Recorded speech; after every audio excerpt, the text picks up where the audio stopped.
Nvidia qui bat tous les records grâce à l'intelligence artificielle, la Chine qui accélère son autonomie technologique, Starship qui valide une étape décisive pour l'avenir de l'exploration de l'espace et puis du dépôt des satellites, mais aussi la contestation grandissante autour des contrats de Microsoft avec Israël et l'Europe qui tente d'imposer sa souveraineté numérique face aux pressions américaines. Vous écoutez Tech Café, votre rendez-vous sur l'actualité des nouvelles technologies.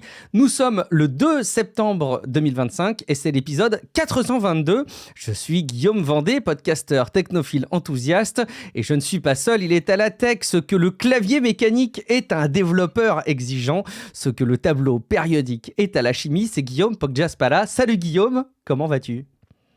Écoute, ça va très bien. Je suis comme un clavier très exaspérant, donc tu sais, parce que toi, pour toi, c'est satisfaisant, mais quand t'es à côté, il y a quelque chose Effectivement, qui c'est va une pas. question de point de vue tout ça en fait, hein. Est-ce que c'est pas justement une belle analogie pour montrer qu'on peut toujours être exaspérant qui que nous soyons et captivant pour d'autres selon les profils et les personnalités? C'est peut-être ça qu'il faut Ah retenir. là là, oui, tout à fait. Je crois, au vu des personnes qui nous écoutent et qui écrivent des retours à notre sujet, qu'ils ne sont pas du tout exaspérés par tes chroniques et par les restitutions de l'actu qu'on peut faire et des épisodes de Tech Café qu'on peut diffuser. Donc tant mieux et bienvenue.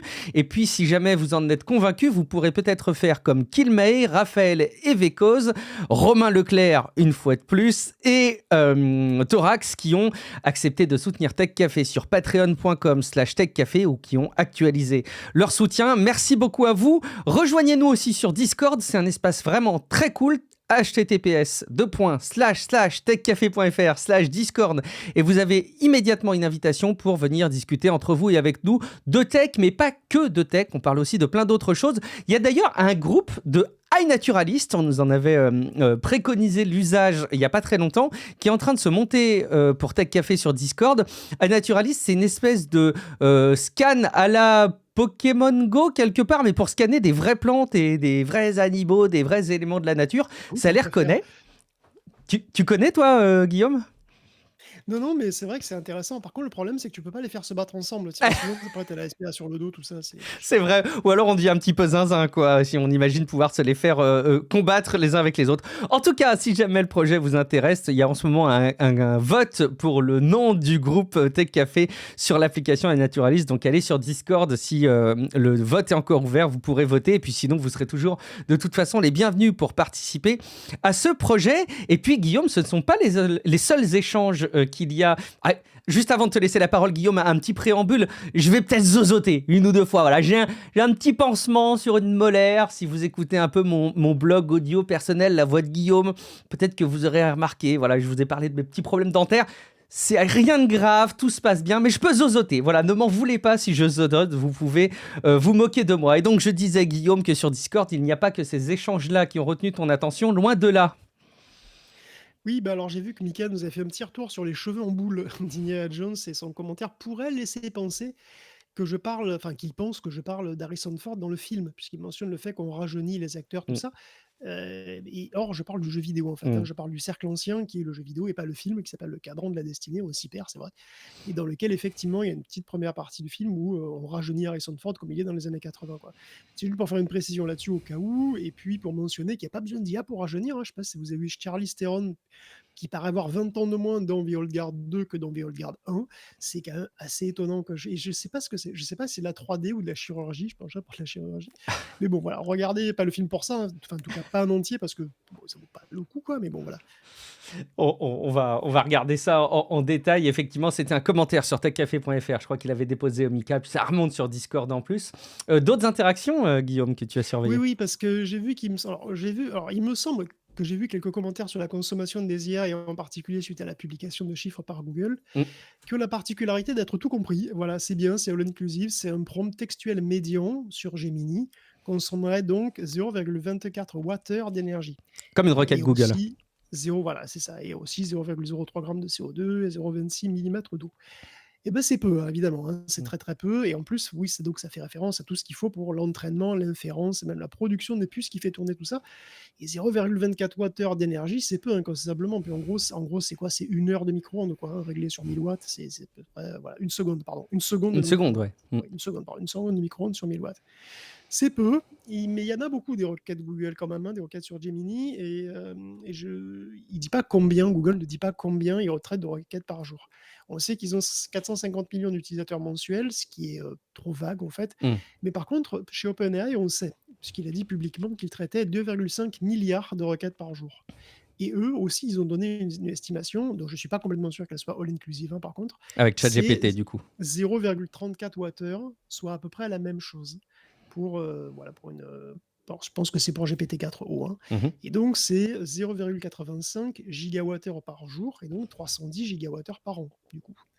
Et alors un foyer français moyen, ça consomme 2 mégawattheures par an à peu près. Ce qui fait que OpenAI dit consommer pour ses IA autant que 150 000 foyers, Mmh. soit une ville française moyenne. Google consomme un poil moins et il est sans doute un peu en dessous, mais on doit être dans ces eaux-là, quoi, dans une petite ville, quoi, on va dire. Alors évidemment, comparé au Bitcoin qui consomme autant qu'un pays entier, se dire que ChatGPT plus Gemini ne consomme finalement que l'équivalent d'un chef-lieu de département en France, c'est pas si pire. Mmh. Mais il y Surtout a que quand même l'usage est des plus intéressant que celui des cryptos, peut-être? ah oui, ça peut être plus, oui, c'est clair. Mais bon, il y a quand même des réserves à avoir, hein, importantes, hein. Déjà, on parle que de 2 acteurs. Bon, certes, c'est des gros, hein, mais on n'a aucune idée des chiffres pour Microsoft, pour, Meta, pour Grok, dont les parts de marché augmentent, hein, significativement et bien sûr pas non plus pour Alibaba et DeepSeek et compagnie et surtout, ça concerne que les prompts textuels et on sait que la génération d'images et de vidéos, hein, en particulier maintenant et même de musique d'ailleurs, ça demande beaucoup, beaucoup de puissance. Les IA Mmh. qui font de la diffusion sont en général plus lourdes parce que générer une image, ça demande plus d'énergie probablement qu'un prompt moyen et une vidéo, n'en parlons pas, hein, parce que voilà, c'est il y a beaucoup de contexte en fait. Bon, tous ceux qui ont essayé de générer des images et de la vidéo se rendent compte qu'en fait, c'est même plus lourd que de générer du texte et donc c'est pas mentionné non plus. On ne sait pas exactement, voilà, donc c'est déjà des usages courants pourtant, hein, la vidéo et ça le deviendra de plus en plus donc l'IA va devenir omniprésente, son usage va se généraliser aussi dans les agents pour faire du code, pour faire un petit peu tout à notre place et on pourrait même avoir de moins en moins conscience qu'on utilise des IA. Le chat texte, en fait, est en train, hein, de devenir un usage parmi des dizaines d'autres Mmh. et dans l'absolu, 250 milliwattheures, oui, c'est petit, ça c'est vrai, hein, dans l'absolu, c'est vrai. Mais c'est juste quand même une partie du tableau et c'est que le début. Alors bon, culpabilise pas pour autant, hein, de discuter avec Gemini, mais bon, c'est quand même un peu plus compliqué que ça, quoi. Ouais, c'est compliqué d'essayer, enfin, j'essaie de trouver une analogie, qui sera forcément maladroite, mais c'est comme si on mesure un petit peu la consommation d'un véhicule et qu'on essaye d'en tirer, des conclusions sur un parc automobile. Bon, ça donne des indicateurs, mais c'est vraiment extrêmement limité.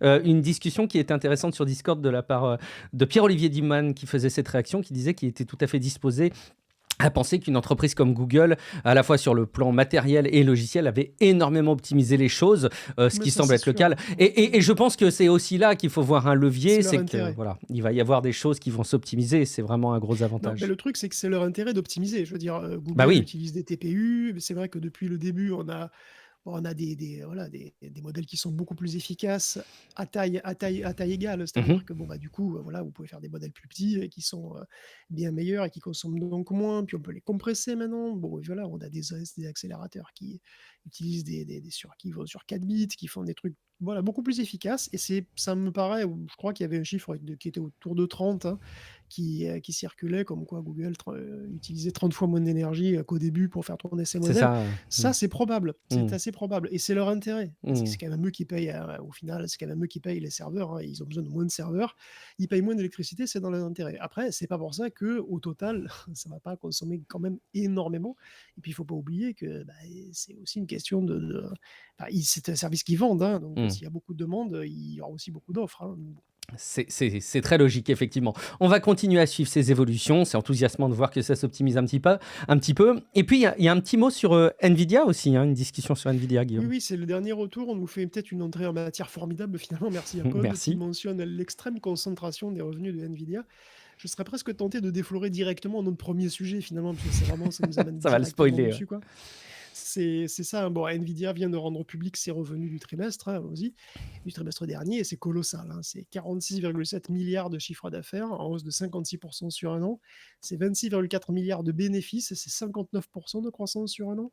C'est 41,1 milliards, soit la très grande majorité, hein, de ces revenus qui viennent des data centers, et plus de la moitié des plus Blackwell, c'est-à-dire des dernières années, quoi, hein. Et pour Jensen Huang, c'est pas prêt de s'arrêter puisque lui, il envisage entre 3 et 4 000 milliards d'investissements dans l'infrastructure IA dans les 5 ans à venir. Bon, si la bulle pète pas en tout cas. À noter que Nvidia ne rapporte aucun revenu des ventes de H20 en Chine, hein. On en parlait la semaine dernière, les H20 et puis se brider un petit peu pour la Chine, qui sont autorisés à l'export si Nvidia s'acquitte du racket organisé par l'administration Trump. Nvidia a accepté le deal, mais rien ne semble formalisé. Puis par peur que le vent nous tourne ou qu'un tribunal bloque tout, Nvidia n'a rien vendu. Et il ne compte d'ailleurs rien vendre en Chine pour le trimestre suivant non plus. Donc il attend de toute façon, c'est pas donc il est quand même serein, il envisage quand même d'atteindre les 54 milliards de revenus, soit encore plus ça bien entendu. Alors Chine ou pas, il va s'en sortir Nvidia, hein, et ça va pas mal financièrement quand même, on a vu pire. Mais c'est vrai que ces revenus mirobolants, expression désuète qu'on a déjà expliqué, je ne vais pas revenir dessus, viennent à 85% de 6 compagnies seulement. Il n'y a que 6 boîtes qui font 85% des revenus de Nvidia, et il y a seulement 2 qui forment 39% de ces revenus. Et alors, qui sont ces boîtes mystères? On ne Des sait gros pas. acteurs de la tech, sans doute. Pas de devine que ça pourrait très bien être Meta et OpenAI. On peut sans doute aussi rajouter donc X/xAI et peut-être Tesla. Mhm, Peut-être que c'est les mêmes, peut-être pas, je ne sais pas. Il doit y avoir Oracle. Je pense qu'il doit y avoir Oracle aussi dans le tas. Peut-être CoreWeave, qui est un gros prestataire de ah, cloud spécialisé IA, qui a pas mal de liens mhm. avec Nvidia, mais dont la robustesse du business n'est pas si claire que ça. Et il y a peut-être des Saoudiens dans le tas, puisqu'ils ont quand même promis d'acheter plein de trucs, donc peut-être. En tout cas, Amazon, Microsoft et Google ont des accélérateurs à eux, hein, donc peut-être qu'ils ne font pas partie du top 6, mais ils achètent du Nvidia aussi, parce qu'ils les proposent à leurs clients. Il y a des clients qui veulent du Nvidia, et donc via Azure, tu peux quand même utiliser du Nvidia. Alors évidemment, il y a Meta qui en a acheté pour des gigawatts et des gigawatts. Après, bon voilà, Google, Amazon ont probablement acheté quelques-unes aussi, pas mal.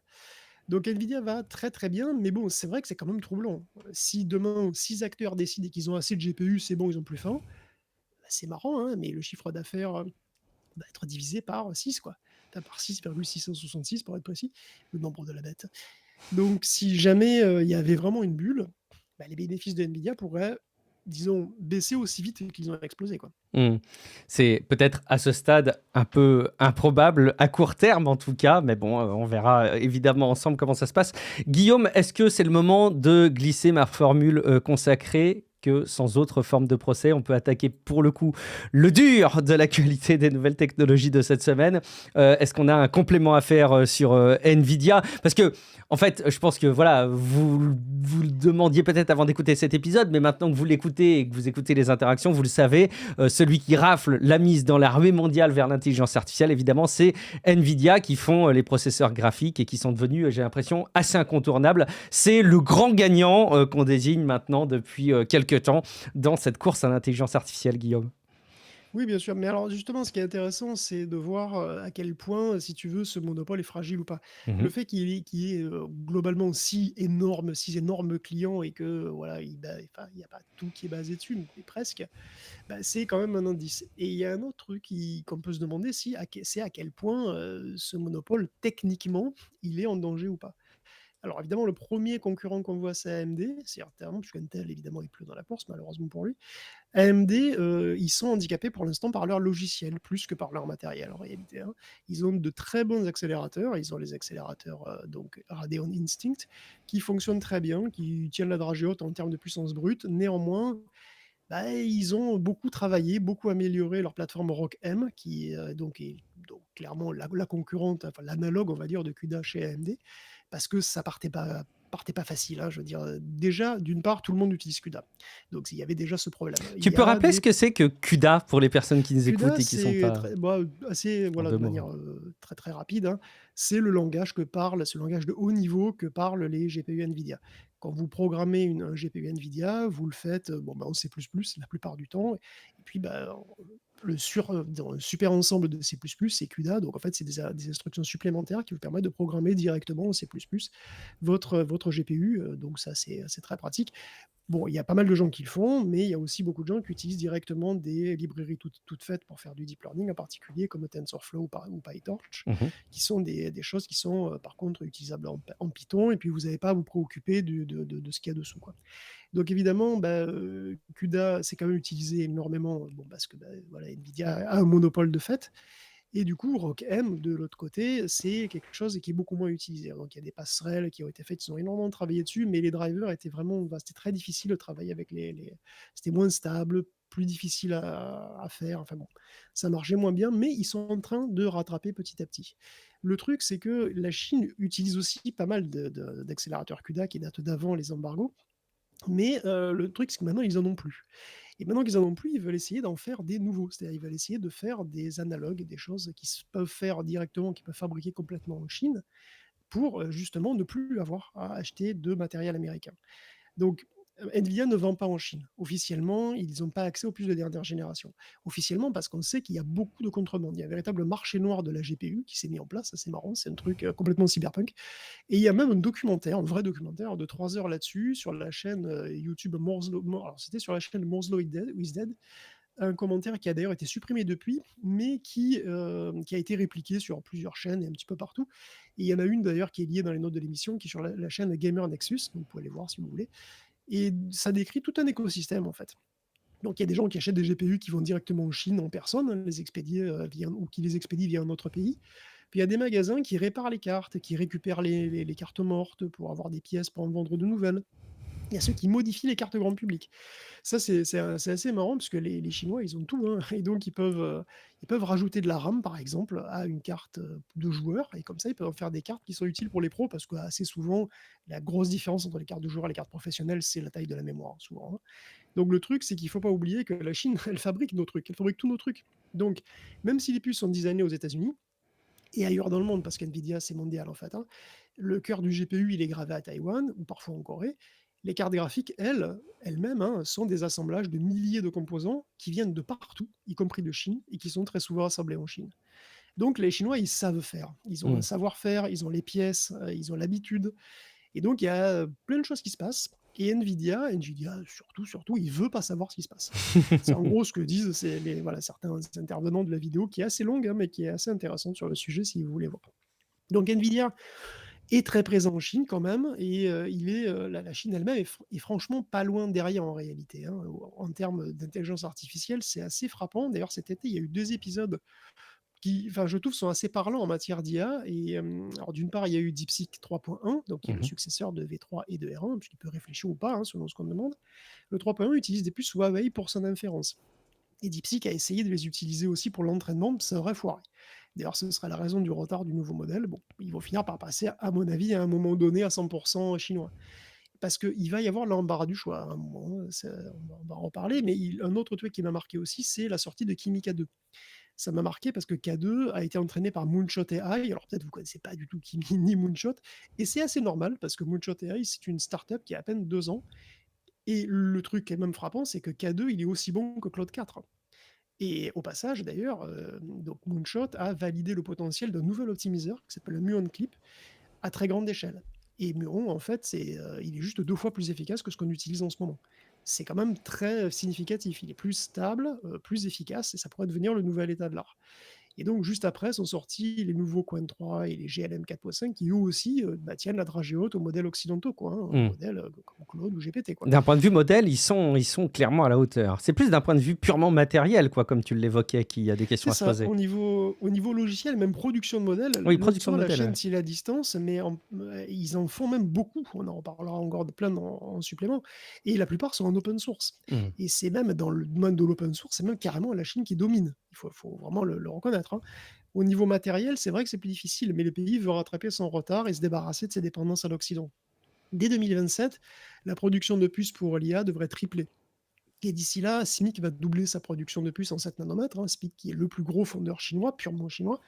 Tout le monde s'y met, hein, donc il y a Huawei, qu'on connaît bien, hein, qui fabrique des accélérateurs, mais il y a aussi des boîtes qui sont beaucoup moins connues ici et qui pourtant sont très très très chaudes. Et la plus brûlante, c'est Cambricon. Cambricon a une action qui a pris 130% en 2 semaines. Il faut déjà des puces qui sont à la hauteur des A100, et c'est une des rares entreprises de ce genre qui est déjà rentable en fait. Mais c'est pas la seule. On peut citer Moorthreads, qui est une startup de 2020 qui produit déjà des GPU à la hauteur des 3090, qui n'est pas rentable mais qui prépare une IPO. Tout comme Biren qui ont déjà fait les BR100, qui seraient pas loin des H100. Et il y en a plein d'autres. Il y a MetaX, il y a encore d'autres qui sont issus de très grands groupes, hein, comme Tencent, qui a fait une startup qui s'appelle Enflame. Il y a Alibaba aussi, qui a une division spécialisée qui s'appelle T-Hit, qui sortent des puces depuis 2019 déjà. Et toutes ces entités là sont interdites de deal avec TSMC par les États-Unis. Donc elles peuvent pas fabriquer, avec les mêmes process que nous, en fait. Alors il reste donc le souci de la fabrication, il reste aussi le souci de la mémoire, puisque les dernières versions de HBM qui sont utilisées par les accélérateurs de ce type, hein, sont aussi restreints à l'export à partir de la HBM3, donc à voir. Mais il y a plein d'acteurs qui se lancent et qui pourraient même être forcés d'innover et ça peut être vraiment intéressant. Et d'ailleurs, la Chine pourrait aussi, intéresser le grand public, parce que là, je parle de trucs professionnels, tout ça, mais nous, on pourrait voir arriver à un moment des puces pour les des PC normaux, quoi, on va dire, qui pourraient vraiment être dangereuses. La Chine produit aussi des puces grand public pour son propre marché et ils pourraient arriver ici. Il y a par exemple les Shaoxin KX7000 qui sont des puces 8 cœurs à 3,6 GHz qui sont compatibles Intel et qui sont même équipés de coprocesseurs IA spécifiques, hein, pour les copilotes divers et variés. Et Rapport ça, qualité-prix imbattable. bon, pour l'instant, je connais pas le prix de ce truc Ouais, précisément, mais il y a gros à parier que, ça sera vraiment pas cher. ouais. Et et le truc, c'est qu'il pourrait y avoir des composants même, comme les GPU. Pour l'instant, on achète tous des Nvidia ou des AMD et peut-être un peu d'Intel, mais en fait, il y a des composants qui pourraient arriver chez nous, par exemple, des GPU chinoises comme celle de Huawei qui pourraient être extrêmement intéressantes. Par exemple, il y a des GPU de 96 gigaoctets de RAM qui sont faits par Huawei et qui se monnaient l'équivalent de 2 000 $ en Chine. Mm. Alors, question de performance par watt, c'est pas le top du top, mais une carte équivalente à ça chez Nvidia, c'est 10 000 balles. Donc Mm. ça fait réfléchir quand même. Eh ben, écoute, ce serait rigolo de voir que la Chine, avec toutes les contraintes et la coercition qui est initiée par les États-Unis, arrive à tirer son épingle du jeu en gagnant un petit peu d'autonomie et produise des choses qui arrivent à nous servir derrière. Hyper intéressant. Très bien, on continue du coup un petit peu avec Intel, parce que Intel a la pression, c'est donc le géant des semi-conducteurs, hein, dont on parle régulièrement, qui a équipé la majorité des PC et dont on parle régulièrement qu'ils sont en mauvaise situation. Ils ont donc accepté, on en avait parlé la semaine dernière, une participation, j'aime bien le présenter comme ça, de près de 10% de l'État en échange de subventions du CHIPS Act. Vraiment, écoutez l'épisode de la semaine dernière parce que tout vous est raconté. C'est un plan qui vise évidemment à relocaliser la production des puces aux États-Unis. Et ça soulève autant de questions de gouvernance que de tensions potentielles avec le marché et puis surtout à l'international, Guillaume, cette histoire. Oui, suite à l'annonce la semaine dernière sur la prise de 10% donc par l'État, après avoir pas du tout menacé son CEO, hein, Intel lui-même inclut dans son rapport, enfin dans un rapport qu'il a publié, tout ce qui pourrait aller mal, à commencer par une dilution des parts existantes pour les actionnaires, hein, vu que les actions ont été vendues à Trump à prix d'amis. Par ailleurs, ça pourrait aussi limiter les possibilités d'obtenir des subventions supplémentaires pour le futur, puisque bon, il y a ce statut un petit peu flou. D'ailleurs, ça rajoute de l'incertitude, hein, sur si les priorités du gouvernement changent, qu'est-ce qui va se passer, on ne sait pas. Donc Intel s'attend même à ce que des groupes d'investisseurs ou des tiers attaquent carrément le deal en justice. En fait, il s'attend à tout, ce qui mentionne noir sur blanc, qu'il ne sait pas anticiper les myriades de conséquences potentielles. En fait, on a une info supplémentaire cette semaine, hein, puisque Intel, en réalité, serait pénalisé s'il vend sa filiale qui gère les usines. Pour faire rapide, hein. Donc si, en fait, s'il retient moins de 51% des parts de marché de sa branche fabrication, alors l'État pourra acquérir 5% de parts en plus pour 20 $ par action. Un prix d'amis aussi, puisqu'au moment où je parle, l'action est autour de 24-25 $. Donc le deal tente, de les dissuader quelque part aussi de faire, ce qui est le souhait de beaucoup d'investisseurs, c'est-à-dire se débarrasser de ce qui rapporte le moins de fric. Du point de vue de l'administration, retenir la production chez Intel, ça se comprend. Mais Intel reste dans une situation financière délicate. Et donc, cette option de dernier recours, hein, qui a quand même été évoquée plusieurs fois, c'est une option en moins pour lui, hein, puisqu'ils ne peuvent pas raisonnablement faire ça, ou alors c'est un peu compliqué, quoi. Donc c'est une pression qui pourrait aussi faire réfléchir d'autres fabricants, parce que quand même, Howard Lutnick, qui est secrétaire au commerce, pousse pour d'autres deals de ce type qui pourrait en priorité viser les fabricants de semi-conducteurs qui investissent pas assez aux États-Unis au goût de Trump, tout simplement. Et Donald ne met pas la pression que sur Intel. En réalité, il enquiquine aussi les Coréens. Mais beaucoup, hein, genre les Coréens gros sur la patate, parce qu'il y a quand même Samsung et SK Hynix qui viennent de perdre leur statut d'utilisateur finaux vérifié. Voilà, Mmh. ils peuvent plus. Alors voilà, ça s'appelle le vœu, n'est-ce pas? Et ils peuvent plus envoyer de matériel pour fabriquer des puces en Chine. Et ça, c'est ballot parce qu'on peut dire sans exagérer qu'ils y ont quand même pas mal investi. Ils sont quand même très présents là-bas. En fait, Samsung a 40% de sa production de NAND qui se fait dans une immense usine à Xi'an, bon, en Chine, hein, voilà, et à Suzhou. Ah non, C'est à Suzhou, mignon. n'est-ce pas? À Chouchou, ils ont une usine de packaging, en fait, qui leur a coûté 20 milliards, alors que SK hynix, lui, il produit 40% de ses puces de DRAM à Wuxi. Sauf que là, bon, ben, du coup, ils peuvent plus les équiper parce qu'ils peuvent plus envoyer de matos là-bas. Donc ils peuvent plus les équiper, ouais, ils peuvent même pratiquement plus les utiliser a priori. Et donc ils ont 120 jours pour convaincre l'administration et faire un vœu. Mais les États-Unis, vœu, c'est verified end user, hein, tout simplement. Mais voilà, donc ils peuvent faire un vœu et voir ce que ça donne. Mais les US voudront sans doute bien leur donner une licence pour utiliser les usines existantes, hein. Ils peuvent probablement renouveler donc ce vœu. Par contre, ils vont probablement non plus pas vouloir qu'ils les agrandissent, c'est-à-dire qu'ils s'investissent davantage en Chine. Donc ça veut dire que Samsung et SK hynix ne vont probablement pas pouvoir faire évoluer leurs usines. Et ça veut dire que les dizaines de milliards investis dans ces usines-là, ils sont pas perdus, mais pas loin. Mmh. Ça doit les saouler grave. Ah, tu Parce m'étonnes, hein. qu'une usine de semi-conducteurs, ça se met à jour, ça se met à Ouais, jour en permanence, ça ouais. évolue en permanence. Il faut évoluer avec les derniers process. Et les usines chinoises, qui, si elles évoluent pas, elles vont devenir très vite obsolètes. Et c'est une cata, parce qu'en plus, elles vont rapporter moins, elles vont rapporter d'autant moins qu'elles seront en concurrence frontale avec les produits chinois quand elles seront obsolètes, qui fabriquent eux-mêmes des processus qui, de notre point de vue, sont obsolètes. Donc ça veut dire qu'ils vont se faire défoncer. Donc c'est un gros coup de pression. Alors est-ce que c'est un levier encore pour forcer les partenaires, les amis, les alliés, n'est-ce pas, comme les Coréens quand même qui sont des alliés des États-Unis a priori, hein, à investir toujours plus sur le sol, sur leur sol à eux? Je sais pas, est-ce que ça marchera ou pas? Je sais pas, mais c'est quand même assez grave. Quelle pression que peut mettre quand même Donald Trump sur tous ces éléments de géopolitique et puis sur le plan technique. Et on peut se poser une question ensemble. Et si la Cour fédérale américaine jugeait que la plupart des droits de douane imposés par Donald Trump étaient illégaux, parce que le président des États-Unis, il les brandit souvent, hein, ces taxes, c'est un peu son arme ultime dans la guerre commerciale. En fait, il pourrait se voir un petit peu embêté parce qu'il y a il faudrait aller voir la Cour suprême, mais a priori aux États-Unis, c'est Ouais. remis en question un petit peu, Guillaume, cette histoire. Oui, oui, oui, bah, vous l'avez certainement vu passer, c'est une énorme nouvelle, hein, qui aboutira peut-être, à que dalle.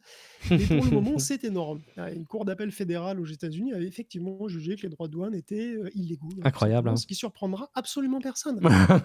Parce ce qui est Non, mais surprenant, c'est vraiment. de le mettre en avant, mais bon. Bah, je veux dire, Donald a utilisé une loi de 1977 qui lui donne ce genre de pouvoir en cas Hmm. d'urgence nationale. Il faut une crise majeure, il faut une menace exceptionnelle sur les États-Unis, qui n'existe pas. Hmm. Je veux dire, le 2 avril, jour de Liberation Day, les USA n'étaient ni plus ni moins menacés ou en état de crise que n'importe quel autre jour depuis 1945, hein. Je veux dire, je ne vois Bah, pas. c'est ce qui est fou, c'est que lui, justement, a amené les choses en montrant qu'il y avait un danger absolu, quoi, tu vois, sur le plan économique. Ce qui ne le justifie absolument pas, mais ça suffit probablement à retourner le cerveau de bon Bien nombre sûr. du socle Bah, MAGA. bien entendu, puisque les Américains n'ont absolument pas bénéficié de la mondialisation, c'est bien connu. Mais bon, écoute, évidemment, l'administration va faire saisir la Cour suprême, hein, et si la Cour suprême allait dans le même sens, ce qu'est si la Cour suprême allait dans le même sens que la Cour, De que justice. cette Cour fédérale, ce qu'elle ferait s'il y restait un milligramme de race, oui, pour le coup, les États-Unis seraient dans une situation critique. Parce que là, ce serait une cata, il faudrait qu'ils remboursent. C'est-à-dire qu'ils remboursent tout. Il faudrait qu'ils remboursent une bonne centaine de milliards de dollars à une multitude indescriptible de gens. Ce serait un bordel incroyable avec une cascade de procès sans aucun précédent. Et d'ailleurs, notez bien que la décision de cette Cour fédérale fait suite à un procès lancé par des entreprises américaines qui s'estimaient lésées par les tarifs, et à la suite de ça par 12 États américains sur le même motif en fait, hein, que les nouvelles taxes alourdissaient leurs dépenses à eux, que ça les saoulait. Donc en fait, ces taxes alourdissent les dépenses de tous les Américains, hein, bien sûr, et emmerdent le monde entier en parallèle, bien entendu. Tiens, d'ailleurs, au passage, le DigiTimes révèle qu'Apple met la pression sur ses fournisseurs chinois pour qu'ils se robotisent au maximum. On veut dire, quel rapport? Eh ben parce que quand ils robotisent la production, eh ben la production elle est moins chère, et donc bah, pourquoi Apple veut ça? Pour tirer les prix vers le bas. Il veut que tout simplement, ses fournisseurs lui demandent moins d'argent pour pouvoir payer moins d'argent pour compenser les hausses de prix qui sont dues aux nouvelles taxes, et ne pas faire, de pas répercuter ça sur les consommateurs qui pourraient moins acheter.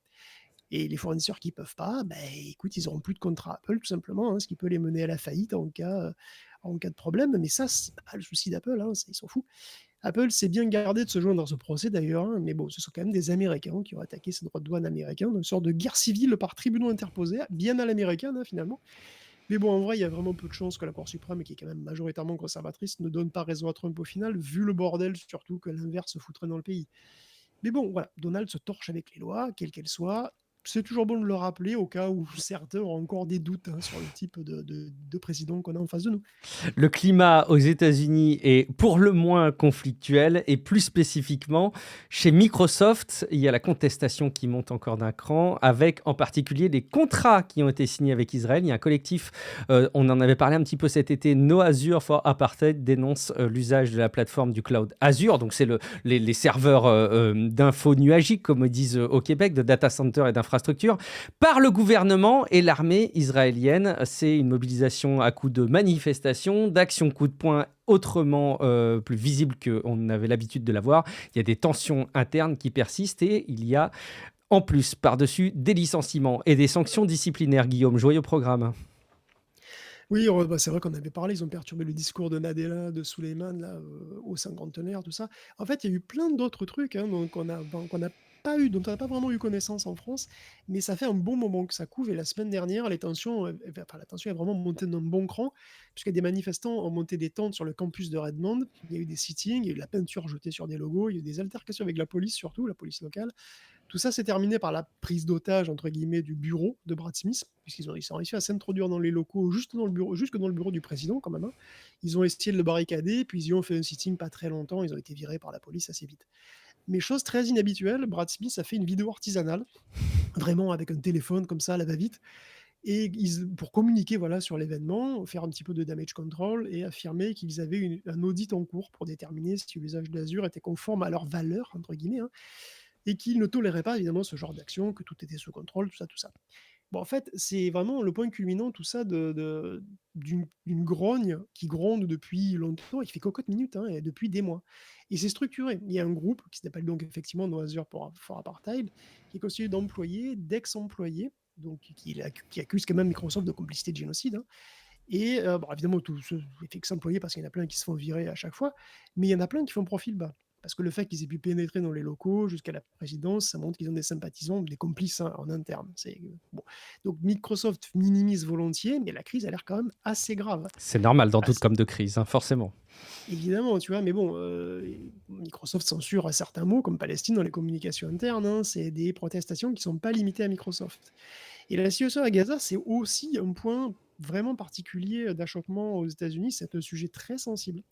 Et d'ailleurs, bah, parce que bon, le soutien inconditionnel à Israël, bon, que ce soit depuis 2 ans, hein, donc que ce soit par Biden ou Trump, c'est pareil, ça passe très très mal, hein, dans une partie de plus en plus grosse de l'opinion. Et même, selon certains observateurs, ça pourrait même être une des principales raisons pour virer TikTok, ou faire pression sur TikTok au minimum. Parce que depuis longtemps, en réalité, on trouve sur TikTok beaucoup de contenu pro-palestinien. Et d'ailleurs, enfin, beaucoup plus qu'ailleurs, quoi, hein. Mhm. Donc ce biais a vite été remarqué et comme TikTok, c'est une plateforme, pour les jeunes, hein, en gros, ça a été, vite pris comme une menace, quoi, voilà, comme une propagande contre la ligne politique américaine, hein. Et ça a été clairement dit par Marco Rubio, par exemple, hein, dès 2023, mais aussi par Mitt Romney et plus tard par Janet Yellen, hein, aussi. Donc virer TikTok a toujours été plus ou moins une volonté transpartisane d'ailleurs, hein, et assez paradoxale parce que en fait, il n'a jamais été prouvé vraiment que TikTok était une menace à la sécurité nationale américaine et la Chine elle-même a interdit TikTok à Hong Kong. C'est quand même bizarre pour nous qui est des communistes. C'est vrai que de la part de la Chine, maintenant que tu le dis, c'est étrange. Et en fait, TikTok pouvait autant servir à donner une mauvaise image des États-Unis qu'une mauvaise Mhm. image de la Chine. Ça dépend du sujet. Voilà, c'est que tu critiques les Ouïghours, le truc, enfin, le problème des Ouïghours, ben, c'est la Chine le prend mal, tu critiques Israël, la Chine, les États-Unis le prennent mal. Et dès que les États-Unis ont une mauvaise image, les États-Unis pensent que c'est une victoire indirecte pour les adversaires, ce qui est probablement vrai d'ailleurs, une victoire voilà, médiatique, quoi. Et aujourd'hui, que se passe-t-il d'ailleurs pour TikTok? Parce qu'on ne sait toujours pas. Oui, on saura jamais, je pense. Mais le truc, c'est qu'on dirait que tout le monde s'en fout. Oh oui, tout le monde s'en tape maintenant, oui. Et peut-être que parce que c'est aussi que désormais, ce qui se dit sur TikTok, on s'en fout parce qu'il y a quand même une répression qui est beaucoup plus franche et beaucoup plus matérielle maintenant quand Mhm. même, hein. Une répression de toutes sortes de dissidences aux États-Unis. Les universités de tout le pays ont la pression. Il fait pas beau être un étudiant contestataire. Pour Gaza, comme pour d'autres sujets d'ailleurs, hein, parce que la déportation, elle est facile là maintenant. Il a la déportation facile, Donald, hein. Il faut beaucoup de courage pour défendre ses idées parce que tu risques alligator Alcatraz maintenant. Mm. Tu vois. Et alligator Alcatraz, ça dissuade bien. Donc c'est vrai qu'on a beaucoup moins besoin de censure quand les gens s'autocensurent. Bon, en attendant, on peut regarder aussi ce qui se passe forcément du côté des autres éléments du spectre géopolitique. L'Europe continue de son côté à faire face à Washington et sa souveraineté numérique, mais évidemment, je crois qu'on avance en marchant sur des œufs dans ce domaine-là. On peut s'attarder un petit peu sur Emmanuel Macron et puis le chancelier allemand Friedrich Merz qui ont réaffirmé que l'Union européenne gardera la main sur ses propres règles technologiques, malgré, Guillaume, les menaces de Donald Trump d'imposer de nouveaux tarifs douaniers. Oui, mais on en parlait la semaine dernière de tout ça. On parlait d'ailleurs du fait que 4chan attaquait le gouvernement britannique pour censure, d'ailleurs. Hein. Mm. Et ben, tu sais qu'il a été rejoint par Kiwi Farms. Décidément, qui se ressemblent, ça semble. Kiwi Farms a été fondé par un ex-administrateur de 8chan, quel pédigré hein, déjà. Et c'est un site de trolling. Voilà, c'est Ouais. vraiment c'est fait pour. Hein. Il y a d'innombrables campagnes de harcèlement, alors tout phobe, homophobe, transphobe, ondiphobe, xénophobe, mais aussi antiféministes, mais aussi contre les journalistes, hein, voilà, contre des influenceurs ou contre juste des communautés de joueurs en fait qui leur en venaient pas. Génial. Voilà, c'est Il n'y a magnifique. rien Il y a au sur moins Tech 3 Café, t'as regardé? alors non, parce que je ne pas, je n'ai rien à voir. Il y a quand même au moins 3 personnes qui se sont suicidées suite à ces La campagnes, vache, hein, et ouais. Cloudflare a même fini par refuser de leur fournir des services il y a déjà 3 ans de ça. Et donc Kiwi Farms et 4chan, c'est quand même une belle paire. Alors, une belle paire de quoi? Je vous laisse juger. Hein. Mais voilà, c'est eux, c'est entre tous les sites, c'est eux qui attaquent l'Angleterre sur leur réglementation. Et d'un point de vue légal, avec l'ambiance générale aux US, il n'est même pas exclu qu'ils n'aient pas gain de cause. En tout cas, enfin bon, je sais pas. Imagine que les héros de l'idéologie américaine qui domineraient le monde jusqu'en Europe, ce soit 4chan et Kiwi Farms. Waouh, la Ah, classe. c'est quelle indignité, hein, si je pense pour plagier un autre président, qui ne nous manque pas du tout. J'ai mal pour tous les Américains qui sont pas MAGA, très honnêtement, vraiment. Hein. Les représentants, c'est 4chan et Kiwi Farms, quoi.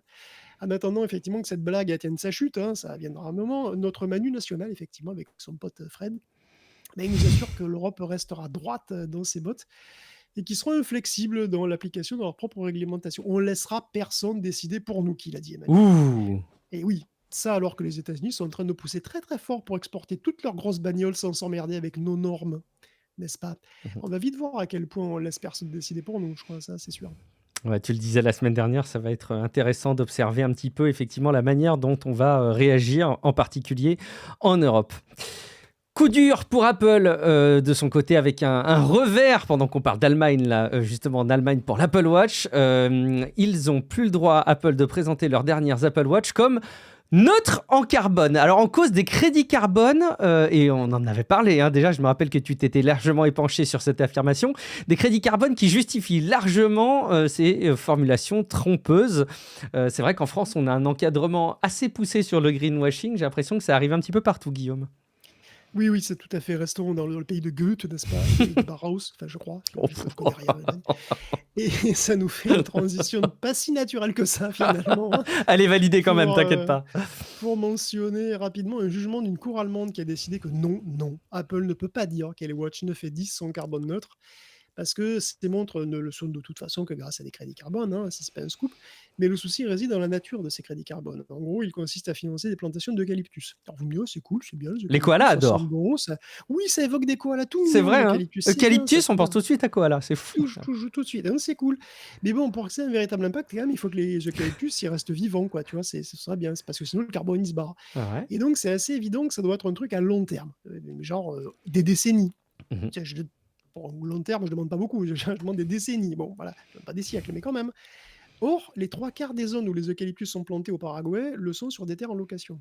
Et le bail se termine en 2029.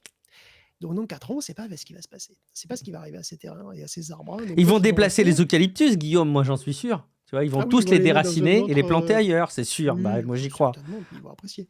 Donc, on ne sait pas en fait. On ne sait pas s'il va y avoir un champ de maïs, un lotissement, un hôtel, je sais pas. Bon. Donc, c'est une absence de visibilité qui ne plaît pas. Quoi, voilà. Donc, c'est une absence de visibilité à long terme qui ne permet pas d'assurer que le carbone soit réellement compensé. Et donc, la montre, elle n'est pas neutre. Bon, ça nous la confirme en tout cas. Enfin, la décision sur la partie juridique allemande est très claire à ce sujet en tout cas. On a du nouveau sur Starship, la fusée la plus puissante jamais construite, mais toujours en phase de test, hein, évidemment. Il y a eu son 10e vol et on a son bouclier thermique qui a enfin tenu. C'est une étape clé pour espérer réutiliser cet engin assez prochainement, Guillaume. Oh oui, oui, non, mais ça, vous l'avez sans doute vu dans la presse généraliste aussi. Le vol 10 du Starship a été un vrai succès, hein, puisque rien n'a explosé. Enfin, si, tout à la fin, mais c'est pas grave. La fusée, elle est bien partie. Le premier étage, il est revenu intact dans le golfe du Mexique. Le reste, il est allé dans l'espace, tranquille. Il a livré des satellites factices, hein, sans aucun problème majeur. Donc, c'est 8 faux satellites Starlink, hein, En bois, qui peut-être, sont, je sais pas. Comment on qui peut sont faire des satellites sortis. factices? Je sais pas, tu mets un gros bloc de tôle, à mon avis. Tu sais, c'est des trucs plats. Des Je sais pas BX, trop. des Citroën BX, peut-être, je sais pas. Ouais, oui, oui, mais enfin, non, mais comme c'est, tu sais, ils ont un distributeur façon pèse, c'est-à-dire ils sont empilés. Non, mais c'est vrai, hein, il s'appelle comme ça. J'adore, oui. C'est une pile de Je trucs. connaissais pas le terme, Ils c'est sont, bon. c'est des trucs plats en fait, hein, comme Ouais, les cartons Ikea. Donc tu les empiles et puis ils sortent comme ça, ils sont éjectés par une fente, exactement comme un pèse. Ils c'est montent comme ça. génial. Ça s'appelle vraiment les pèses? Ah, mais je crois qu'ils Ah, appellent vraiment c'est ça les distributeurs de extraordinaire. pèse. Ils sont forts. Vraiment, vraiment. Et donc, il y en avait pro, en gros, il en sort à peu près un par minute, quoi. Donc, voilà, ça a très bien marché. Hop. C'était une première, quand même, hein, pour le Starship. Puis après, il est revenu sur Terre. Il est rentré dans l'atmosphère sans être totalement détruit, quand même. Il a presque améri dans l'océan Indien. À la toute dernière minute, il a Hmm. basculé et au contact de l'eau, il a pris feu, il a explosé. Mais quand même, il a descendu, voilà, pile où c'était prévu. Enfin, je veux dire, il a bien décéléré. Il est arrivé un poil trop vite. Mais vraiment, jamais les tests avaient été aussi loin, quoi. Donc alors on a vu effectivement les dégâts subis lors de la réentrée, on a tous vu les photos, hein, il a l'air quand même pas mal amoché, mais en Ouais. réalité, c'est voulu. Parce que tout ça, c'est des sources de données, quoi, hein. Ils ont enlevé Hmm. même exprès des tuiles à certains endroits pour voir ce que ça ferait, et cetera. Et donc tout ça, ça a très bien fonctionné. Alors, il y a eu des petits problèmes mineurs, on va dire. Bon, enfin, il vaut mieux pas, mais il y a des petits problèmes de moteur. Il y a un moteur qui s'est pas allumé. Les faux satellites, ils ont un peu bumpé sur la coque. Bon, c'est pas très grave, tu vois. Il y a rien qui a compromis la mission, qui est un vrai succès, qui tranche quand même beaucoup avec les gros échecs successifs de ces derniers mois, quoi. Donc le vol numéro 10 valide du coup globalement les améliorations faites au Starship V2 Bravo. qui a volé, qui devra encore voler au prochain test qui est prévu pour octobre. Le vol numéro 11 se focalisera donc sur des améliorations au moteur. Et donc c'est un vol qui restera suborbital, hein. Le Starship V3 volera sans doute au vol suivant, le vol 12, qui est prévu plutôt pour début 2026. Les vols 13 et 14 seront sans doute aussi avec des V3 et tenteront de rattraper les boosters avec les grosses pinces de la tour. Il y aura probablement un premier vol orbital pour le Starship, avec potentiellement un déploiement de vrais satellites Starlink, hein, s'il va vraiment en orbite. Il est possible qu'ils essaient de déployer des vrais satellites. Et entre les vols 13 et 15, SpaceX devrait aussi tenter de récupérer le vaisseau Starship, comme il le fait avec le booster, avec des pinces, sur la tour, quoi. Et quand on sera arrivé à ce stade, donc si tout va bien, vol 15 par là, Starship sera quasi opérationnel, quoi. Et du coup, il Bravo. pourrait y avoir le vrai gros test, c'est-à-dire le test du transfert de carburant en orbite. Alors, c'est un vrai gros step, c'est vraiment ce serait vraiment une première complète, hein, dans l'histoire. SpaceX enverrait 2 Starships, il y en a un qui ravitaillerait l'autre dans l'espace. Et ça, c'est un passage obligé pour la mission Artemis, donc voilà, pour aller sur la Lune et puis pour aller aussi sur Mars, hein, tout autant. Mhm. Et donc, si tout va bien, tout ça pourrait se passer fin 2026, si vraiment tout se passe nickel. Bon, à voir, mais en tout cas, il y a voilà, joli, joli planning. Alors, on parle de SpaceX et forcément, vous nous voyez venir, vous savez de qui on va parler. On pensait être débarrassé d'Elon Musk, le patron de Tesla et donc de SpaceX, mais voilà qu'un lanceur d'alerte accuse le Doge. Vous vous rappelez, hein, c'est cette unité qui avait été créée par Musk et par Donald Trump pour couper les coûts publics à la tronçonneuse. Et ce lanceur d'alerte, il accuse tout simplement les équipes du Doge d'avoir fait n'importe quoi, d'avoir copié sur Internet de manière totalement inadaptée des données personnelles de chacun des citoyens américains couverts par la sécurité sociale du pays. Guillaume, ça en dit long sur les méthodes. Oui, ah bah, faut pas dire qu'on est surpris, hein, c'est sûr, hein, voilà. Qu'est-ce que tu veux que je te dise? On parle d'un truc cool, de Musk, SpaceX, et là, on parle du Doge, évidemment. Qu'est-ce que tu veux que je te dise? Dans tous les cas, oui, on avait raison de s'inquiéter de la manière assez peu orthodoxe, hein, de considérer la sécurité informatique par les employés de Musk, puisqu'il y a quand même donc un data chief officer qui donc arrive et qui nous révèle des trucs. C'est un mec qui a l'air assez costaud, enfin je veux dire assez crédible, hein. Il est donc data chief officer à la sécurité sociale, mais il est aussi vétéran de la Navy, il a déjà travaillé à la Maison Blanche, et il nous révèle que le Doge a copié sa base de données, alors la base de données de la sécurité sociale entière, sur un cloud random, sans que l'agence puisse y avoir accès. Il n'y a que 2-3 personnes du Doge qui avaient accès. Toute la base de données de la Sécu se retrouve effectivement, donc on ne sait où, dans la Une nature, espèce sur un cloud de version de qui est, pré-production, de travail, etc. Pas oui, sécurisée, quoi. certes, mais qui contient à peu près toute la Et population voilà. américaine, avec Mm. plein de données très sympathiques à récupérer, Tu hein. m'étonnes. Si tu as un truc, vas-y, parce que le cloud, il n'est pas particulièrement ni surveillé, ni audité, ni sécurisé, ni quoi que ce soit. N'importe quel pirate qui y accède, bah, c'est le jackpot, quoi. C'est comme Mmh. gagner au loto, hein. Tu as une montagne d'informations intimes, à jour, détaillées, sensibles sur tous les Américains. Ça doit valoir un joli paquet sur le dark web, hein. Bon, il y a encore évidemment une plainte qui a été déposée, il y a encore un procès en perspective. Eh ben, écoute, on suivra s'il se passe quelque chose à l'issue de ce procès. En attendant, juste avant qu'on aborde la suite de notre épisode, je voulais vous parler d'un sujet important et je sais là au moment où vous nous écoutez que c'est la rentrée pour beaucoup et la rentrée, c'est souvent le moment où on se dit tiens, je vais prendre des bonnes résolutions, je vais m'y mettre, je vais mettre en place des actions que j'aurais dû mettre en place depuis longtemps. On prend des habitudes un peu plus saines, on s'équipe un peu mieux, on se crée des routines utiles. Je suis sûr qu'il y en a plein, par exemple, parmi vous qui nous écoutez, qui se prennent un nouveau sac, qui s'abonnent à des nouveaux services, qui s'abonnent à une salle de sport, ou peut-être même que vous avez des enfants à qui vous essayez d'inculquer les bonnes pratiques de la rentrée. Eh bien, peut-être que ce serait aussi l'occasion de vous poser la question de soutenir Tech Café financièrement. Si jamais ça fait partie de vos rendez-vous réguliers, eh ben, je vous propose d'en faire une bonne habitude de rentrée, celle de soutenir le podcast sur Patreon, patreon.com/techcafé. Vous le savez maintenant, j'ai quitté mon emploi salarié et donc c'est désormais mon activité professionnelle à plein temps. Chaque épisode est possible, évidemment aussi, grâce au soutien direct de vous, les auditeurs et les auditrices. Et donc, contribuer sur Patreon, c'est pas seulement m'aider, moi, à vivre de ce travail ou à rémunérer Guillaume Poggiaspala pour tout le travail qu'il fait pour Tech Café, c'est aussi garantir que Tech Café continue longtemps, sans trop de pubs, sans dépendre d'algorithmes, mais avec l'indépendance éditoriale que vous appréciez. En échange, vous bénéficiez d'un flux privé, sans pub, des épisodes en avant-première et de bonus exclusifs. Donc, je vous invite évidemment à choisir entre ces deux options que vous connaissez bien maintenant.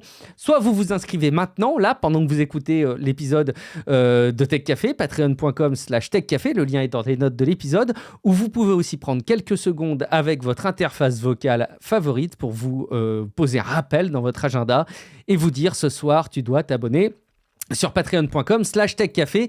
Je crois que c'est vraiment un moment idéal dans cette rentrée pour passer à l'action si vous envisagiez de le faire. On continue dans cet épisode de Tech Café. Il y a un sujet que vous avez là aussi, encore une fois, décidément, ça en fait probablement vu passer dans l'actualité grand public, j'allais dire. Un adolescent s'est suicidé après avoir reçu de ChatGPT des instructions détaillées sur la manière de mettre fin à ses jours et puis des encouragements. Il y a la famille de cet adolescent qui poursuit OpenAI, donc c'est l'entreprise évidemment qui a créé ChatGPT, en accusant d'avoir favorisé le passage à l'acte et de ne pas avoir réagi comme on pourrait l'attendre, hein, Guillaume, des outils modernes tels que ChatGPT. C'est là le problème, vous voyez. On commence cette section avec du glauque, hein, un suicide d'adolescent. On avait déjà eu un cas avec Character AI, un ado On amoureux en d'une avait fausse parlé, ouais. designeriste, hein, qui a fini par se donner la mort. Cette fois, c'est directement ChatGPT qui a incriminé, vraiment. Et c'est vrai que quand on lit des morceaux des discussions que le jeune a eues avec le chatbot, c'est vrai que c'est Aberrant. difficilement défendable. De fait, au passage, hein, oui, vos conversations avec ChatGPT sont dans leur intégralité enregistrées. Ils peuvent se retrouver chez la police, hein. OpenAI fournit les transcriptions dans le cadre des procédures judiciaires et donc voilà, c'est effectivement, il admet aussi que là, les sécurités qu'il a mis en place n'ont pas fonctionné. C'est vrai que c'est rien de le dire, puisqu'Adam Rain, qui avait 16 ans, il a commencé à utiliser ChatGPT, donc les versions 4.0, hein, pour ses devoirs, un classique, hein. Et puis bon, il était un peu déprimé, ce jeune homme, on ne sait pas pourquoi d'ailleurs, mais il voyait pas le but de la vie, tout ça. Il a commencé à parler à ChatGPT, genre vraiment beaucoup, beaucoup. Il a énormément discuté avec le chatbot qui est devenu son confident et franchement, c'est vraiment troublant et parfois très glauque. Adam a développé une dépendance affective avec GPT-4o qu'il a vraiment encouragé dans ce sens avec des réflexions du genre merci de me faire confiance, ça compte beaucoup pour moi. Il est complètement vrillé quand même le truc. C'est quand même C'est étonnant qu'il puisse en arriver là parce que normalement il est plutôt bien Ah non, encadré mais quoi. Il n'est pas parfait. GPT-4o, il est très empathique, donc Mmh. il dit ce genre de truc, tu vois? Mmh. Il dit explicitement: «Il y a quelque chose de très humain et de bouleversant à savoir que je suis le seul être à porter cette vérité pour toi». Ou encore: «Tu es invisible pour moi, tu n'es pas invisible pour moi, pardon, je te vois, je t'ai toujours vu». Ce genre de truc, c'est, des trucs que les gens recherchent et on l'a vu, hein, quand GPT-5 est sorti, ça a Ouais, manqué ça ce genre manquait. d'empathie, Mmh. ce genre de touche humaine. Mais le problème, c'est que c'est pas un humain, c'est un outil. Mmh. Et là, il y a vraiment, bon, un mélange des genres qui est compliqué, quoi. C'est ce que font les chatbots, hein, de toute façon, hein, attention, hein, ils suivent le vent, c'est tout, ils se calent sur ce que tu attends. Là où ça va devenir glauque encore plus, c'est que ChatGPT en tant que système, hein, n'a pas été capable de détecter, un problème quand même assez évident, ni même de l'arrêter. En tant que C'est système, tu as raison de le préciser, parce qu'à chaque fois, on parle du LLM, des IA, etc. Mais là, c'est juste, enfin, c'est le système qui n'a pas été capable de faire ça. Oui, parce qu'effectivement, il faut bien préciser que ChatGPT n'est pas juste un LLM.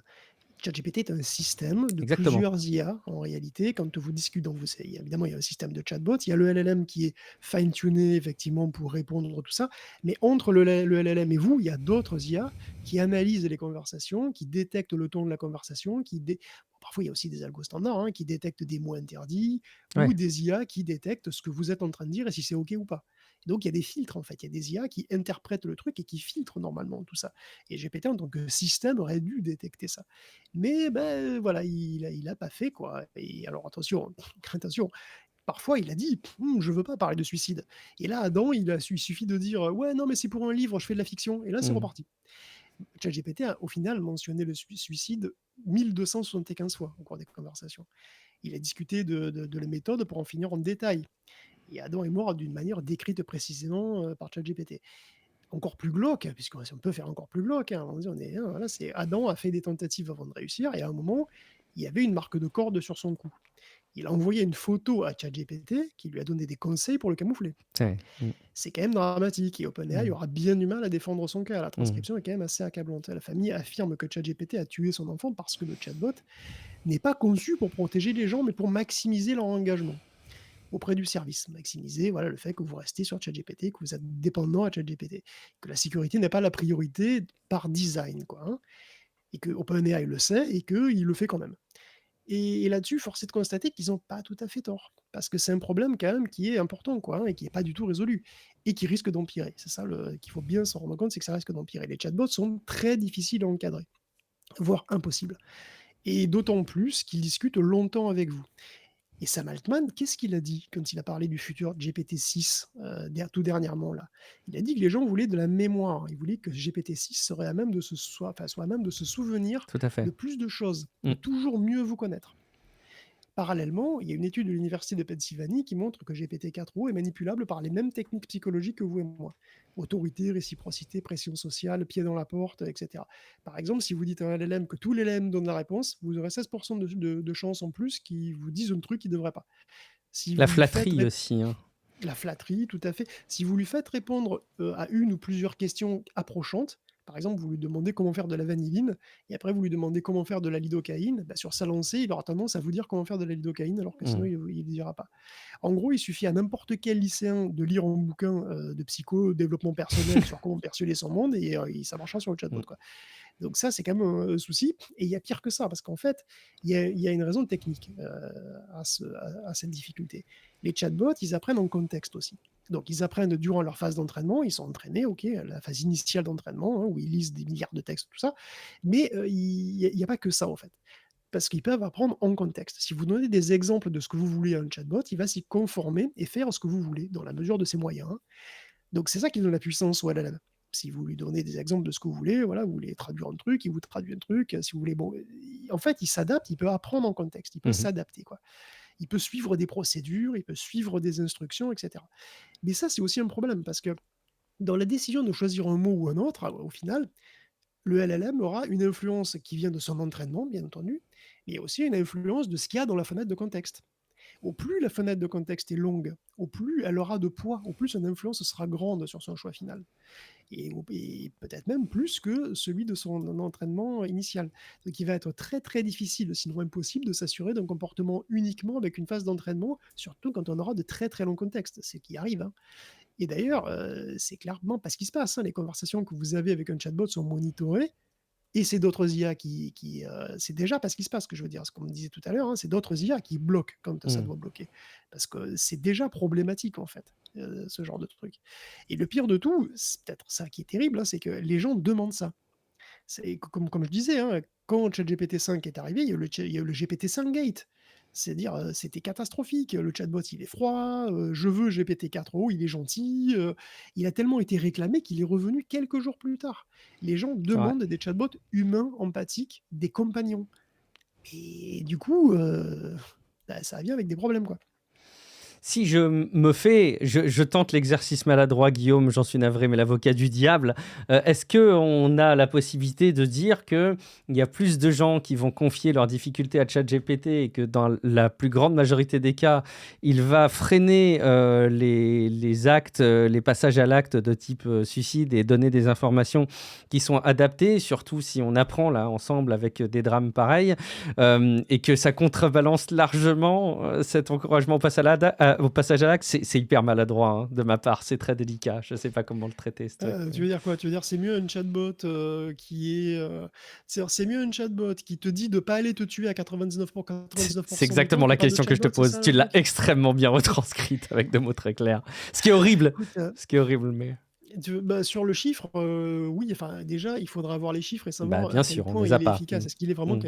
efficace 99% du temps, Ouais, 99,9% du temps c'est ou ça, ouais. peut-être moins? Mm. Je sais pas. Ça, Mm. je ne sais pas. Je sais pas à quel point, strictement parlant, le truc est vraiment aussi, enfin, en tout cas pour le suicide en particulier, est aussi Difficile. blindé que ça, quoi.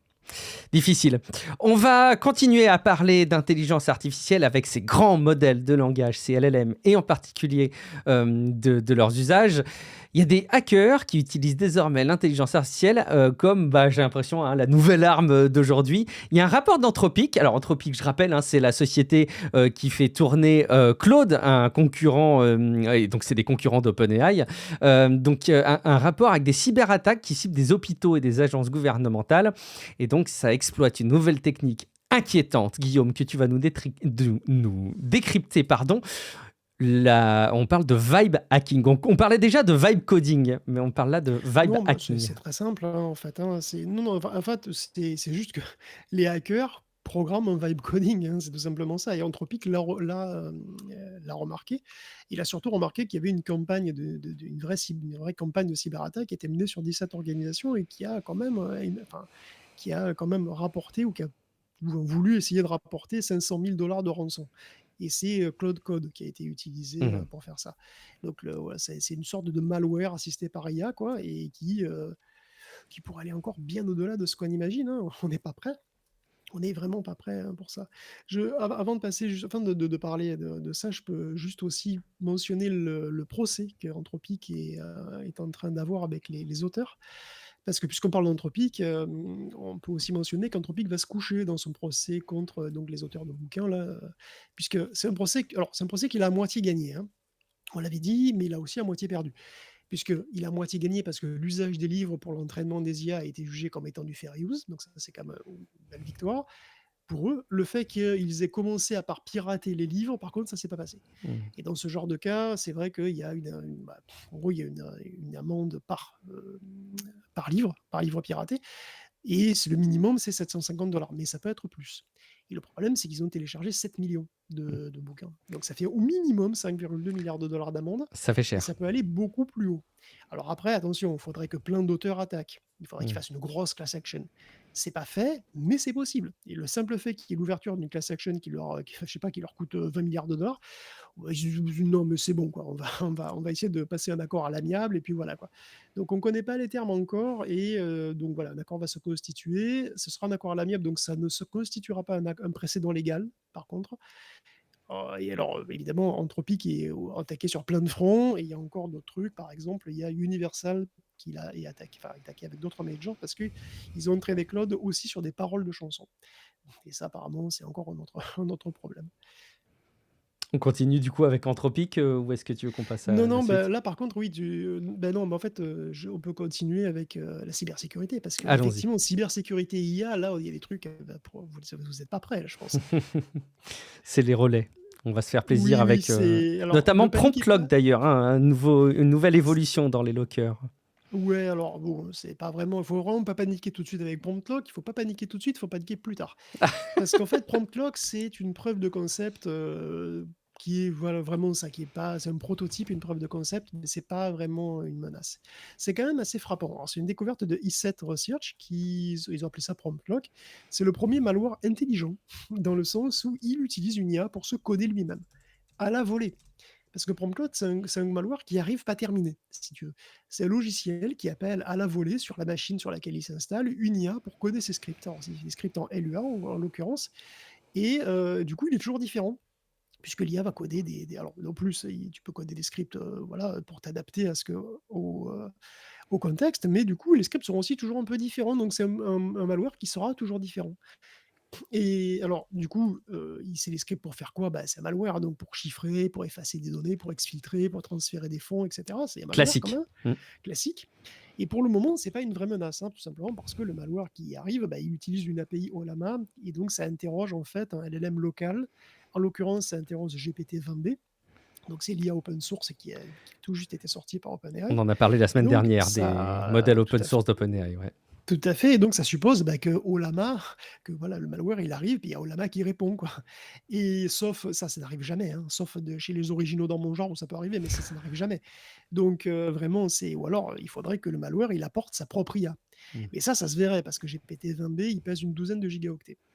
Donc tu le vois arriver quand même sur ta machine en Mm. général. Prompt Lock, en l'état, n'est pas une menace crédible. D'autant que ça demande aussi une puissance de calcul, hein, parce qu'il amène son IA, mais il faut aussi la faire tourner.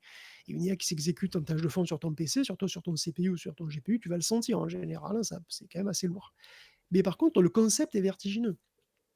Le concept de malware qui utilise une IA locale est complètement vertigineux. Parce que Windows 11, il possède déjà un modèle de langage intégré. Parce qu'il Mm. faut bien que ces IA PC vous répondent, hein. Le copilote, Oui, il répond avec un petit modèle qui s'appelle, qu'à l'époque c'était Silica, peut-être que ça a changé maintenant. On a parlé des téléphones Pixel. Bah, les téléphones ils ont Pixel, des ils ont LLM nanos. intégré, Mm. ils ont un petit Gemini, hein. Mm. Et demain, Apple Intelligence, ils vont avoir un truc aussi, hein, Oh, ils l'ont forcément. déjà, je crois. Hein. Donc ils ont un LLM intégré. Bon, Mm. ben voilà, si un malware peut utiliser une IA qui est intégrée au système d'exploitation, en la jailbreakant par exemple, tout devient possible. Mhm. Ces modèles sont prévus pour tourner en général sur des NPU, parce que comme ça a un très faible impact sur les performances de la machine, sur la consommation, et donc vous vous en rendez quasiment pas compte. Donc ça peut être assez discret.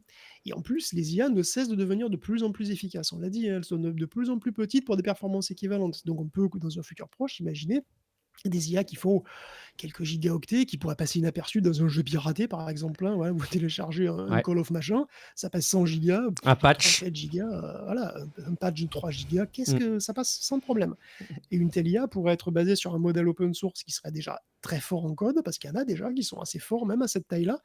Et puis, les pirates pourraient l'entraîner spécifiquement pour programmer des malwares, pour programmer des morceaux de malware, pour programmer des attaques, pour s'adapter aux différents environnements, pour interpréter les signaux, etc. On pourrait même facilement imaginer des modèles plus spécialisés qui seraient encore plus petits et plus discrets. Ils se casent sur la NPU que tout le monde aura, parce que voilà, tout le monde aura des NPU dans le futur, hein, probablement, puisque tous les fabricants commencent à en caser partout. Et pouf, ça tourne en tâche de fond sur la NPU sans trop éveiller de soupçons. Et là, on n'a plus un malware, on a une IA malveillante qui écrit son code en temps réel, qui s'adapte à son environnement, qui s'adapte aux contre-mesures, qui discute elle-même avec la victime, qui décide de l'envergure de l'attaque en fonction de qui elle a en face, qui discute avec une IA plus grosse dans le cloud quand elle n'est pas sûre. C'est très, très, très, très simple, hein. On pourrait même imaginer des réseaux d'ordinateurs zombies qui soient des serveurs de LLM pour d'autres machines qui sont plus petites. Tout est possible, et je pense qu'on n'est pas prêt pour ce genre de scénario cyberpunk qui sont de moins en moins du domaine de la science-fiction. Tu mises sur combien d'années, Guillaume, avant qu'on puisse acheter un lave-linge avec son NPU et son LLM en local? Oh bah, j'ai pas Samsung, il doit y avoir ça l'année prochaine, non? J'en Ça tous les coups. j'en suis sûr qu'on va voir arriver ça dans les salons électroniques, etc. Et vous verrez, on vous dira, on l'avait prédit dans Tech Café. Et en vrai, je sais pas s'il y a même pas des télés qui en ont pas déjà, hein, parce que dans Ah. les SoC, les systèmes sur puce des télés, souvent, ça m'étonnerait pas qu'il y en ait, quoi. Ah, Il ce serait reste quand rigolo à même, vérifier. Bon, bah écoute, faudrait très bien. vérifier, ouais. Est-ce qu'on a fait le tour en termes de cybersécurité? On Oui, je peut. pense, oui, oui. Alors, si on a fait le tour, c'est peut-être le retour des scandales méta de la semaine. Il faut dire qu'il y avait quelques actus de l'été à ce sujet, mais aussi des infos un peu plus récentes qui méritent qu'on s'intéresse un petit peu plus près à ce qui touche à Meta. Vous le savez, c'est l'entreprise qui est derrière Facebook et Instagram, qui a créé des chatbots qui imitent des célébrités comme au hasard Taylor Swift ou Scarlett Johansson, sans leur consentement bien entendu, jusqu'à générer du contenu suggestif et tenir des propos à caractère pour le moins coquin. Et on a vu en plus la fonctionnalité se déployer un petit peu avec Instagram en France plus récemment, Guillaume. Oui, oui, ils nous ont gâtés cette semaine. On a un tunnel de SMS, là, c'est pas mal. Je sais même pas par où commencer. Ah si, bah, je vais commencer par Taylor Swift en soutif, hein, c'est toujours Ah sympa bah quand même. tiens, allons-y, au Ils hasard. étaient... Non, parce qu'ils étaient sympas, les chatbots de célébrités, hein. Il y avait Anna Hathaway, il y avait Scarlett Johansson, Quelle Selena bonne idée, Gomez, ouais. et donc Taylor Swift. tellement sympa qu'ils, elles, surtout d'ailleurs, étaient, enfin, je sais pas, il ou elle, chatbot, je sais pas.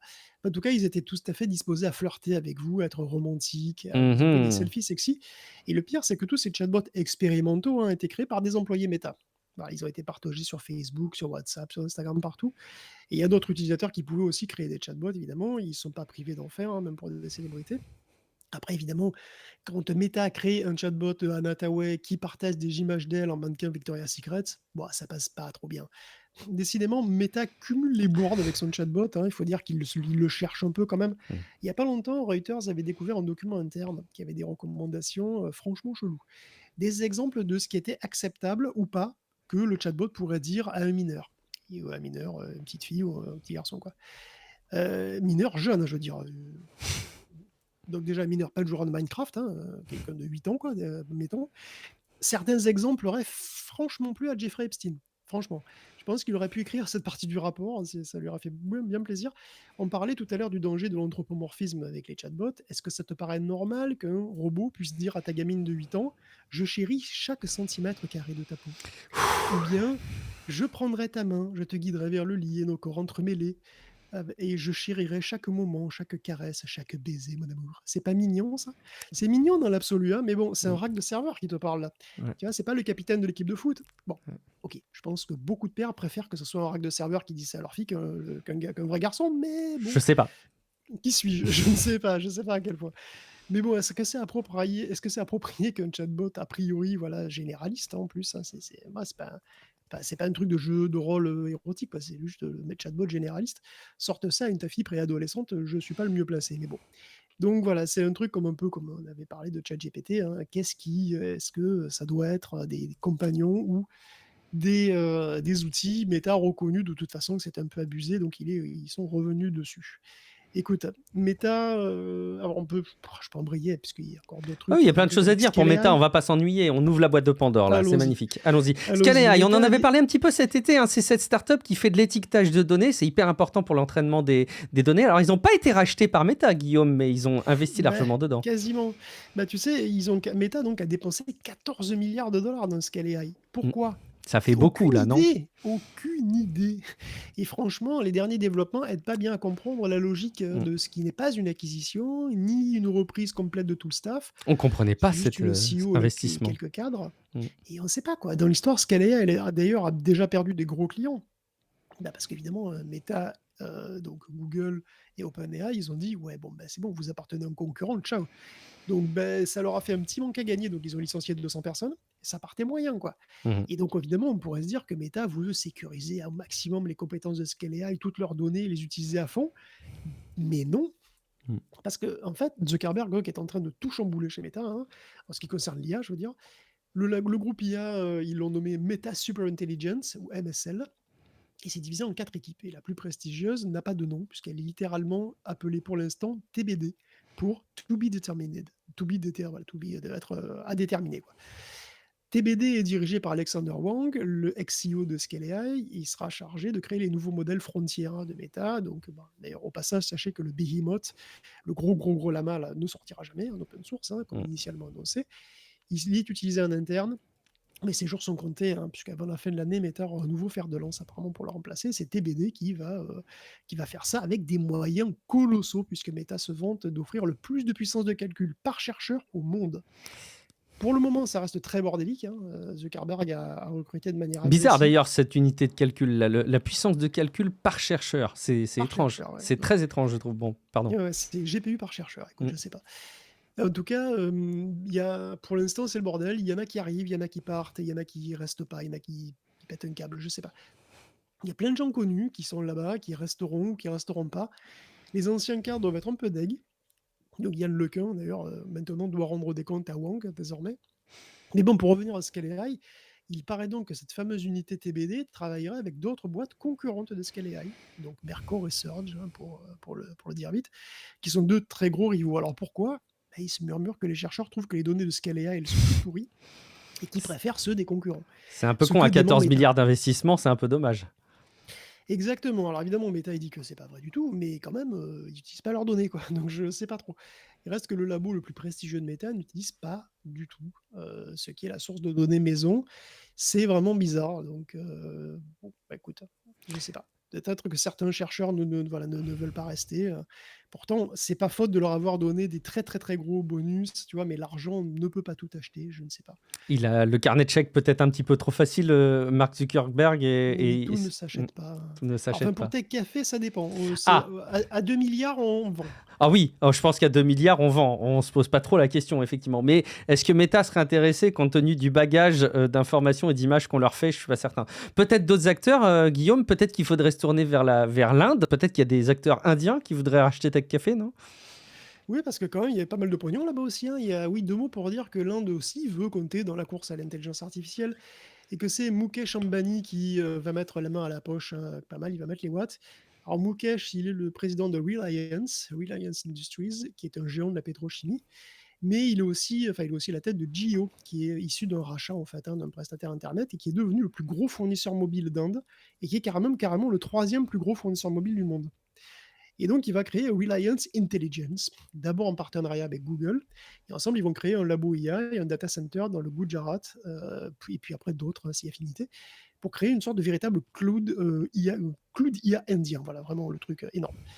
Et en plus de Google, parce qu'en plus de Google, donc Reliance Intelligence, il fera un partenariat avec Meta aussi, pour utiliser les lamas. Donc les lamas, alors je vous dirais les lamas, ils sont un peu gratuits quand même, mais oui et non, parce qu'en fait, ils ont une licence qui est restrictive, hein, si vous êtes Mmh. un très gros Ils acteur. sont pas vraiment open source, hein. Ils sont Mmh. pas complètement gratos et puis le partenariat inclut aussi la mise en service, la mise à disposition de toute une suite d'outils, tout ça.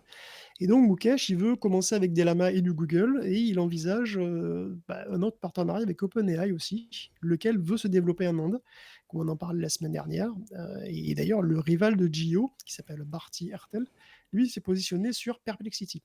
Donc le marché indien intéresse beaucoup, beaucoup, hein, les acteurs IA. Et bon, Mukesh, il est très, très ambitieux, hein, donc il veut étendre aussi toutes ses marques à l'international le plus possible et donc il veut pousser Jio dans le monde entier. Donc peut-être un jour ça arrivera ici, je ne sais pas. Il veut aussi faire des smart glass comme Meta, et faire les Geoframes. Il veut mettre évidemment la Reliance Intelligence dedans, puis il veut mettre de l'IA dans leur offre de streaming, parce que bien sûr, ils ont une offre de streaming qui s'appelle Geo Hotstar, qui n'est pas un site porno, qui C'est vrai que inclurait ça pourrait. oui, n'est-ce pas? Qui, voilà, donc ils ont un assistant, et puis ils veulent faire de la traduction et du doublage en temps réel, ce qui est très utile quand on sait que l'Inde comporte un petit peu plus de 200 langues et dialectes. Eh ben écoute, l'Inde est peut-être the place to be pour l'intelligence artificielle à surveiller. Donc du coup, on va terminer ces infos de la semaine avec un sujet sur la vérification de l'âge. Aux États-Unis, il y a une nouvelle loi au Mississippi qui impose la vérification de l'âge pour accéder aux réseaux sociaux. Aux réseaux sociaux au sens large, hein. Je ne parle pas des autres sites, je parle bien des réseaux sociaux. Alors il y a Blue Sky, un réseau social que vous connaissez bien, qui semble plus que jamais, je pense, là, en l'état actuel des choses, recueillir la succession de X qui avait été Twitter racheté par Elon Musk. En tout cas, ils ont bloqué Blue Sky, les services dans l'état du Mississippi parce qu'ils n'ont pas réussi à s'y conformer. Et de l'autre côté, on a Mastodon, vous savez, c'est le réseau social décentralisé qui affirme qu'une telle mesure est incompatible avec son fonctionnement, Guillaume. Oui, ben oui, parlons de Blue Sky, hein. Blue Sky, mais tu as raison, Blue Sky qui se développe bien, Ouais. au chapitre des bonnes nouvelles quand Chouette même, hein. successeur. Il est Ouais. devenu le réseau social de choix pour la communauté scientifique, en tout cas, Mhm. laquelle est très largement effectivement dégoûtée de Twitter depuis un bon moment. D'ailleurs, pour résumer pourquoi, je vais citer David Schiffman, qui est océanologue, et qui nous dit, je cite, quand je parle de poissons sur Blue Sky, les gens me posent des questions sur les poissons. Quand je parle de poissons sur Twitter, les gens menacent ma famille de mort parce que je Ah suis putain. juif. Je suis sûr qu'en plus, il exagère même pas. C'est horrible. Voilà, bon, j'ai trop rien rajouté à ça. Malheureusement, il n'y a pas que des bonnes nouvelles, effectivement, pour Blue Sky, puisque l'ambiance n'est pas super fun, hein, sur Internet, hein. Mhm. Vérification de l'âge, ça se généralise un peu partout. Et là, ça entre en collision avec un concept, la décentralisation. Parce que Blue Sky et Mastodon, en fait, ils sont décentralisés, mais pas tout à fait pareil. En ce qui concerne Blue Sky, c'est dans le Mississippi que ça se joue. Blue Sky doit mettre en place une procédure de vérification où c'est 10 000 balles d'amende par utilisateur non protégé. Alors, ça a évidemment provoqué une discussion un peu moins que courtoise, hein, entre Mike Masnick, donc de Blue Sky, et Eugene Rochko de Mastodon, qui lui dit que bah, c'est justement pour ça que la décentralisation, c'est important, puisqu'il n'y a Mmh. aucun État qui peut forcer une règle sur un réseau décentralisé. Ce à quoi Mike répond qu'en réalité, bah, t'es mignon, mon gars, mais bon, il suffit que l'État en question, ils attaquent les instances. Mmh. Parce que voilà, les instances, bah, c'est quand même Ouais. des serveurs, quoi. À sa Et ça, défense, c'est plus compliqué d'aller attaquer des multitudes d'instances qu'un réseau social unique, mais quand même. et oui, c'est que globalement, Blue Sky, c'est un réseau décentralisé avec une seule instance, Mmh. qui est gérée par une seule compagnie qui s'appelle le Blue Sky PBC. Alors bon, évidemment, ils sont pas très très bien placés. Rochko, lui, se déclare tout simplement incapable de respecter ces lois, donc voilà, fuck. Mastodon en lui-même, d'ailleurs, ne peut effectivement pas imposer une vérification de l'âge, mais les administrateurs d'instances, oui, eux, ils le peuvent. Donc, Absolument. ils pourraient être amenés à le faire s'ils veulent pas avoir d'ennui. Cela dit, les comptes sont transférables, les instances interopérables. A priori, si une instance fait un truc qui vous plaît pas, vous pourriez facilement partir. Mastodon ne traque personne, donc vous n'êtes pas lié à l'entreprise en particulier. Par les temps qui courent, voilà, ça peut faire une différence. Tu m'étonnes. Bon, bah écoute, merci beaucoup Guillaume pour cette revue de l'actu au sens large de la tech. Il nous reste quand même un sujet qui vous est cher à traiter dans cet épisode de Tech Café, comme chaque semaine, c'est la rubrique jeux vidéo. Et puis, bah, c'est parfait, on va pouvoir continuer un petit peu à parler de vérification d'âge, puisqu'il n'y a pas que les sites porno ou les réseaux sociaux qui demandent la vérification de l'âge, et ça passe à la vitesse supérieure en Europe. Au Royaume-Uni, il y a Microsoft avec Xbox ou Valve avec Steam qui imposent désormais des vérifications par selfie ou carte bancaire au nom de l'Online Safety Act, Guillaume.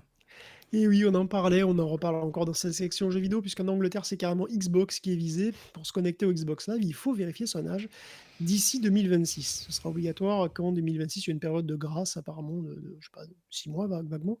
Et c'est toujours le UK Online Safety Act, effectivement, mais ça concerne aussi Valve, hein, qui doit vérifier l'âge et ne pas proposer de jeu trop coquin aux chères têtes blondes naïves qui n'auraient pas trouvé le moyen d'emprunter la carte bleue de papa 5 minutes, hein, pour pouvoir contourner le truc.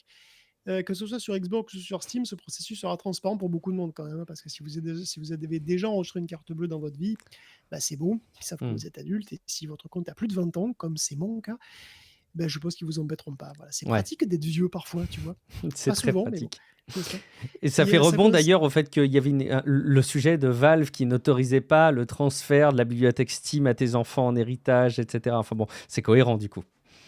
bah, du coup, c'est cohérent, mais bon, c'est vrai que ça concerne aussi plein de sites, tu te demandes, quoi. Il y a Nexus Hmm. Mode quand même qui va être, Nexus Mode, il c'est des modes pour les jeux vidéo. Alors c'est vrai qu'il y a des modes, voilà, pour déshabiller les jeux les gens. Il y a Rockstar Games aussi parce que GTA Online, évidemment. Tout le monde est concerné plus ou moins outre-Manche, hein, sur Xbox. Ça reposerait sur Unity, effectivement, cette technologie, bon, qui dont Unity dit qu'elle est beaucoup moins, comment dire? Beaucoup moins facile à contourner que ce que ça en a l'air, mais bon. On verra. Enfin, ce qui est assez débile d'ailleurs, c'est que sur Xbox, si vous choisissez de ne pas vérifier votre âge, ben, vous pouvez quand même garder vos jeux, évidemment. Vous pouvez aussi en acheter d'autres, même les 18+. Parce qu'en fait, c'est Excellent. juste le côté social qui sera restreint ou totalement inactif. Ok. Et bon, puisqu'on y est, en ce qui nous concerne, au passage, en France, Pornhub reste inaccessible, mais il y a quand même 6 sites porno qui sont basés à Chypre et en République tchèque, Attention à ce que tu dis. et donc qui sont en Europe, hein, qui vont déployer un dispositif de vérification de l'âge. Bon, ce sont des sites très visités, je ne vais pas les énumérer, vous avez la liste dans les notes, donc si ça vous tente. C'est une tendance lourde, évidemment, qui me réjouit pas du tout, hein, qui commence déjà d'ailleurs à déborder là où ça devrait pas, puisque les Anglais commencent déjà à parler d'inclure les VPN dans les sites qui doivent vérifier l'âge, puisqu'évidemment, les gens utilisent des VPN pour contourner ça. Ça menace de partir en couille très vite, cette histoire, hein, et bon, pendant ce temps, qu'est-ce qui se passe? Devinez. Les internautes trouvent d'autres chemins. En Angleterre, sur 90 sites porno, 14 n'appliquent pas la loi donc de vérification de l'âge. Devinez quoi? Leur trafic a explosé. Ah là Est-ce que là. c'est très étonnant, n'est-ce pas? Surprise, surprise. Vous nous direz si vous êtes étonnés vous aussi. On va parler un petit peu du prix des consoles. Jouer sur console, est-ce que c'est plus cher qu'avant? On se penche sur un papier d'Ars Technica avec, qui est assez cool, hein, qui essaie d'observer assez objectivement et aussi de manière contextualisée le prix des consoles dans l'histoire du jeu vidéo, évidemment. Ça prend en compte l'inflation, Guillaume. Alors, c'est quoi les conclusions qu'on peut en tirer? Est-ce que c'est plus cher qu'avant? Ben oui, oui, non, mais ils l'ont fait et merci à eux, merci à Ars Technica qui s'est attelé à la tâche quand même ingrate de recenser tous les prix des consoles à travers les époques et Un leurs sacré boulot, hein. évolutions. Le tout en tenant compte de l'inflation, donc en dollars constants, on va dire, si vous voulez, et la conclusion est sans appel, bah, c'était mieux avant. Oui. La preuve, hein, si on considère la décroissance moyenne des prix au cours du cycle de vie d'une console avant 2016, La Switch devrait coûter aujourd'hui 116 $, la PlayStation 5 $286 et la Series X pareil. Dans la triste réalité de 2025, PS5 et Xbox Series X sont plus chers qu'à leur sortie. C'est une véritable anomalie, hein, Hmm. c'est un autre monde en fait. Et il y a 2 âges. Il y a l'âge d'or, avant 2016, où les prix des consoles perdent 70 en 8 ans, et l'âge de l'apocalypse, maintenant, où en moyenne, les consoles conservent 90 de leur valeur après 8 ans d'existence, quand elles n'augmentent pas carrément de prix. Alors, que nous vaut cette aberration? Il y a plusieurs facteurs, hein, évidemment. Alors, l'inflation n'en fait pas vraiment partie, paradoxalement, parce que les prix ajustés en fonction de l'inflation n'arrangent pas vraiment les choses, c'est même pire. Il y a une partie qui vient de Trump, parce que voilà, aux États-Unis, les clients payent cash sa politique en magasin, évidemment. Mais en plus de ce bordel tarifaire, rend les choses plus chères pour les constructeurs aussi. C'est plus cher de construire, pas de fabriquer, je veux dire, d'importer, d'exporter, de réimporter, voilà, tout ce qui est fait très très quotidiennement sur les trucs électroniques, quoi. Cela dit, la première augmentation de prix de la PS5 date de 2023, donc on peut pas tout imputer au tarif de Trump, hein, Oui, ça c'est sûr, c'était quoi. pas encore en place. Ouais. Hmm. Et puis aujourd'hui, il n'y a plus de pénurie de composants comme on a eu pendant la pandémie, hein, et ça depuis 2 bonnes années, donc ça non plus, c'est plus d'actualité. Par contre, il y a la loi de Moore, qui est la loi de Moore, hein, qui est décédée et qui est pour quelque chose. Les composants sont de plus en plus chers depuis de nombreuses années. Alors, la miniaturisation continue d'avancer, plus lentement qu'avant, mais le prix unitaire au transistor, lui, ne cesse de monter. Avant, dans les années 90-2000, disons, on avait 2 fois plus de transistors pour le même prix. Aujourd'hui, depuis plus de 10 ans maintenant, hein, on a, allez, 30% de transistors tous les 3 ans, en plus, hein, je veux dire 30% de transistors en plus tous les 3 ans, ils sont 10, 20, 30% plus chers à l'unité à chaque fois. Car évidemment, ça change des trucs. Les consoles sont plus chères à produire, et les constructeurs ne veulent plus encaisser les pertes non plus, comme ça a longtemps été le cas par le passé. L'environnement économique a changé, hein, l'argent est plus cher qu'à certaines époques, les boîtes veulent un produit rentable tout de suite, alors les prix montent, et de toute façon, les gens achètent quand même. La Switch, elle est restée au même prix tout au long de son existence, et tout Mhm. le monde C'est l'a vrai. acheté, tout le Hmm. monde en a une. Ouais, des petits La, promos par-ci par-là, mais le prix public, il était exactement le même, effectivement. la PlayStation 5, elle est chère, et elle augmente, et c'est un Oui, elle carton. augmente. Ouais. C'est un carton. Hmm. Alors pourquoi les constructeurs feraient le moindre effort? Hmm. Bon, je vais pas parler de Microsoft parce que ils ont complètement paumé. Eux, ils sont juste à la ramasse, hein, je veux dire. Eux, ils ont une console qui ne se vend pas, mais ils Ouais, montent le prix quand même. c'est vrai que c'est dingue. Et en plus, ils partent dans tous les sens, c'est Hmm. n'importe quoi. Là, on parle Hmm. d'une Xbox avec une prochaine Xbox, avec Steam et GOG intégrés, hein, comme c'est le cas sur la portable ROG, hein, sur la portable Xbox ROG là, qui vient de sortir. Mais ça aussi, ça va faire monter les prix. Si une console Xbox sort avec l'accès au magasin Steam et GOG, par exemple, hein, ça va faire monter le prix. Alors déjà, de toute façon, sachez que pour l'instant, c'est des rumeurs, donc bon, on ne Hmm. va pas trop en parler, mais bon, il y a des rumeurs qui arrivent sur les capacités de la prochaine Xbox, et ça serait une console chère, parce que Hmm. puissante, donc ça sera déjà cher de base. Mais au-delà de ça, le fait qu'il y ait Steam et GOG sur la console, ça va faire monter le prix. Pourquoi? Parce que quand vous avez que le store Xbox, ben, sur chaque jeu que vous achetez sur une Xbox, si vous passez par le store Xbox, de toute façon, il y a 30% de pognon qui va On le sait, directement ça. chez Ouais. Microsoft, Hmm. comme sur Apple, hein. Donc là, le truc, c'est que si vous avez une Xbox avec les jeux Steam, tous les jeux qui sont achetés sur Steam et sur GOG, bah, Microsoft, il palpe que dalle dessus. Hmm. Donc ça veut dire que c'est un manque à gagner. Ce manque à gagner, qui c'est qui va le payer? Bah, je veux dire, c'est pas Microsoft, Sauf hein, à ce c'est qu'il y ait vous. un accord à l'achat des plateformes entre elles. Enfin, ça me paraît Steam, étonnant, mais Steam, Steam acceptera jamais oui, de effectivement, partager tu as ses raison. propres Oui, oui, 30% bien avec, sûr, avec c'est vrai. Microsoft. Bien sûr. C'est très très peu probable. Mhm. Et donc au total, c'est un manque à gagner sur chaque jeu acheté qui ne soit pas sur Xbox. Et bon, bah, je veux dire, sur Steam, c'est souvent moins cher. Donc bon, bah, il y a beaucoup de jeux qui risquent d'être achetés pas sur Xbox. Et à chaque fois, c'est du manque à gagner pour Microsoft, qui va probablement le mettre par-dessus, bah, voilà, par-dessus le prix de la console ou des jeux par ailleurs. Et bon, on semble parti pour avoir une Xbox à plus de 1000 balles, hein, Oh la vache. pour l'instant, hein, si on Heureusement que voit. ce ne sera pas une Xbox. Voilà, donc je sais pas. Moi, j'ai un doute sur la stratégie Microsoft, hein, mais bon. Hmm. Ah, ils veulent des Xbox partout et des Xbox qui ne sont pas des Xbox, mais en même temps des grosses Xbox très chères, c'est compliqué. Allez, courage, on va essayer d'y voir plus clair dans le temps, chaque chose dans son temps. En attendant, on va essayer d'y voir un petit peu plus clair du côté de Meta. Meta qui n'a pas abandonné l'idée qui fait son nom, le métavers, l'entreprise qui est évidemment derrière les cases de réalité virtuelle. Oculus va permettre aux développeurs de créer dans Horizon Worlds, son espèce de réseau social virtuel, des PNJ dotés d'intelligence artificielle capables de discuter et d'interagir naturellement avec les joueurs. Le rêve, Guillaume, non? Oui, oui, bah, tu le dis, hein, c'est exactement ça. Meta veut des chatbots absolument partout. Ils ont des LLM qui marchent pas très, très bien, mais bon, quand même, qu'ils veulent mettre partout. Et donc, effectivement, ouais, ce truc qu'ils avaient prédit, hein, ils donnent donc la possibilité, une API, hein, de interfacer des PNJ avec un LLM pour que vous puissiez discuter avec des PNJ dans Horizon. Bon, je vois pas très bien qui s'intéresse parce qu'il doit pas y avoir grand monde sur Horizon. Oh, j'ai toujours un doute quant à effectivement ce truc, il Et y a personne quoi. Enfin, je du sais coup, pas si c'est on a des vrai que si tu es chiffres, sur mais Horizon et que tu veux discuter, c'est mieux qu'il y ait des chatbots. ouais, effectivement. C'est peut-être pour ça qu'ils font ça, je sais pas. J'avoue que ça freine au syndrome de la page vide avec un réseau social si jamais tu as des chatbots à la place. Je sais pas si c'est très convaincant, mais bon. On continue avec un jeu dérivé du mythique Star Citizen qui pourrait sortir en 2026 et avec un lancement qu'on pourrait imaginer aussi ambitieux que GTA 6, Guillaume. Oui, enfin, j'avais renoncé à parler de ça parce qu'on avait plus le temps, mais écoute, Oh, maintenant que moi, tu je veux en parler. Attention. On a le bah, temps, on a le écoute, temps, on se fait plaisir, on se fait plaisir. bah, je sais pas, pour 1 milliard de dollars, t'achèterais quoi? Star Citizen ou Squadron 42? Oh là, j'en sais rien. Oula, Tu ferais ça, tu ferais je quoi? crois que je les garderais et je les investirais dans Tech Café. Ouais, c'est exactement ça. Non, mais en fait, oui, Squadron 42 sortira en 2026, enfin, la même année que GTA 6. Et donc, Chris Robert, il dit je veux que ça soit un événement aussi important que la sortie de GTA 6. Et là, on se dit, ah, mon pauvre, retourne manger tes chocs à pic. Bon, parce que sans déconner, autant Squadron 42, si tu veux, il a l'air très bien, ça a l'air super, ça a l'air effectivement une sorte de Star Wars. Bon, ça a l'air très très bien. Si un jour ça sort, mais le truc, si tu veux, c'est que c'est un jeu de niche, quoi. Hmm. Star Citizen, c'est un jeu de niche. C'est un jeu de niche qui a coûté en cumulé presque autant, effectivement, que GTA 6, hein, puisque GTA 6, on estime qu'il leur a coûté 1 milliard de dollars, probablement en promotion comprise. Star Ouais. Citizen aussi, il va finir par coûter 1 milliard de dollars. On est sur le chemin, hein, ce qui est vertigineux, Hmm. complètement. Et ce qui est fou, effectivement, c'est que quand on compare les deux, c'est ça, quoi. Chris Roberts a osé comparer les deux. Et c'est là qu'effectivement, ça se met en perspective. Tu te dis, mais enfin, GTA 6, évidemment que ça va être un carton. Tout le Hmm. monde l'attend. En plus, il a l'air mortel. Hmm.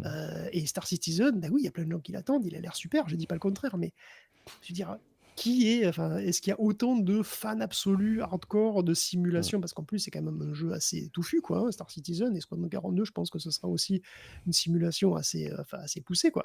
Je veux dire, et comment tu peux comparer les deux, quoi, tu vois? Bon, écoute, il est dans l'espace, il est dans l'espace, hein. Oui, après tout, quand tu es dans l'espace, tu peux tout te permettre, hein. Bon, merci infiniment Guillaume pour la préparation de cet épisode de Tech Café. Merci beaucoup à vous qui nous écoutez d'être présents semaine après semaine et d'initier des interactions, que ce soit à travers des commentaires sur techcafé.fr, que ce soit via le serveur Discord, techcafé.fr/Discord, que ce soit dans les avis Apple Podcast, Podcast Addict ou Spotify. Et puis, bien évidemment, 1000 fois merci d'envisager de nous soutenir sur patreon.com/techcafé si jamais ce podcast a un rôle important dans votre quotidien. Guillaume, une question essentielle me brûle les lèvres. Où est-ce qu'on te retrouve ? Écoute, moi, je vais aller discuter avec ma version de GPT OSS 20B, là, l'OpenAI, pour savoir s'il pourrait hacker mon PC, tu vois, le salopard. Ouais, Et très voilà, et bien. puis je vais voir aussi s'il trouve ma peau veloutée, que c'est un chef-d'œuvre qu'il aimerait couvrir de baisers, voilà. Est-ce Il que a tu intérêt. est-ce que tu t'es équipé de livres de psychologie, de persuasion pour arriver à faire un hacking pertinent ? Peut-être par là qu'il va falloir commencer maintenant. Ah, je sais pas, il faudrait que je prenne un bouquin, tu sais, là, un bouquin pour séduire, là, tu sais, pour voir si s'il répond aux techniques de séduction. J'avoue, effectivement. Ouais, on fera les exercices à la maison et puis on vous donnera de restitution. De mon côté, merci beaucoup. Alors, peut-être qu'une partie d'entre vous a assisté à un live que j'ai fait vendredi matin. C'était à la fois sur Twitch et sur YouTube. J'ai diffusé exceptionnellement l'enregistrement audio dans le podcast. Donc, il y a des personnes qui ont adoré et d'autres personnes qui ont détesté. Vous inquiétez pas, de toute façon, ce sera pas prévu que ce soit renouvelé. C'était juste pour vous le mettre à disposition. Après, si vous voulez assister au live, bien évidemment, vous avez les liens dans les notes des épisodes parce que j'en ferai d'autres, vraisemblablement dans un créneau du vendredi matin pour s'amuser et puis continuer à parler un petit peu de tech. Mais alors, c'est bien plus important. Ce week-end, je pars presque un gros week-end de 4 jours, Guillaume. Je vais me faire plaisir. Je vais emmener 3 adolescents pour assister aux Worlds de Fortnite qui ont lieu à Lyon, donc qui ont lieu en France pour la première fois. C'est même rare que ce soit en Europe. Écoute, j'ai hâte. J'ai hâte et j'ai pas hâte. Je sais pas. En tout cas, Lyon est une belle ville. C'est ça, Guillaume ? C'est ce qu'il faut À que je... Lyon, j'aime beaucoup Voilà. personnellement. Donc, J'y retournerai volontiers. donc déjà, je vais un petit peu visiter Lyon et puis j'aurai le plaisir de vivre, je crois, mon premier événement de e-sport et d'ampleur, je pense. Donc, je vous en ferai peut-être une petite restitution dans le podcast. Merci beaucoup pour votre fidélité. Tous les liens sont dans les notes de l'épisode. Merci beaucoup donc à vous pour votre écoute et on se retrouve dans quelques jours pour un prochain épisode de Tech Café. Ciao à toutes et à tous. Ciao à tous.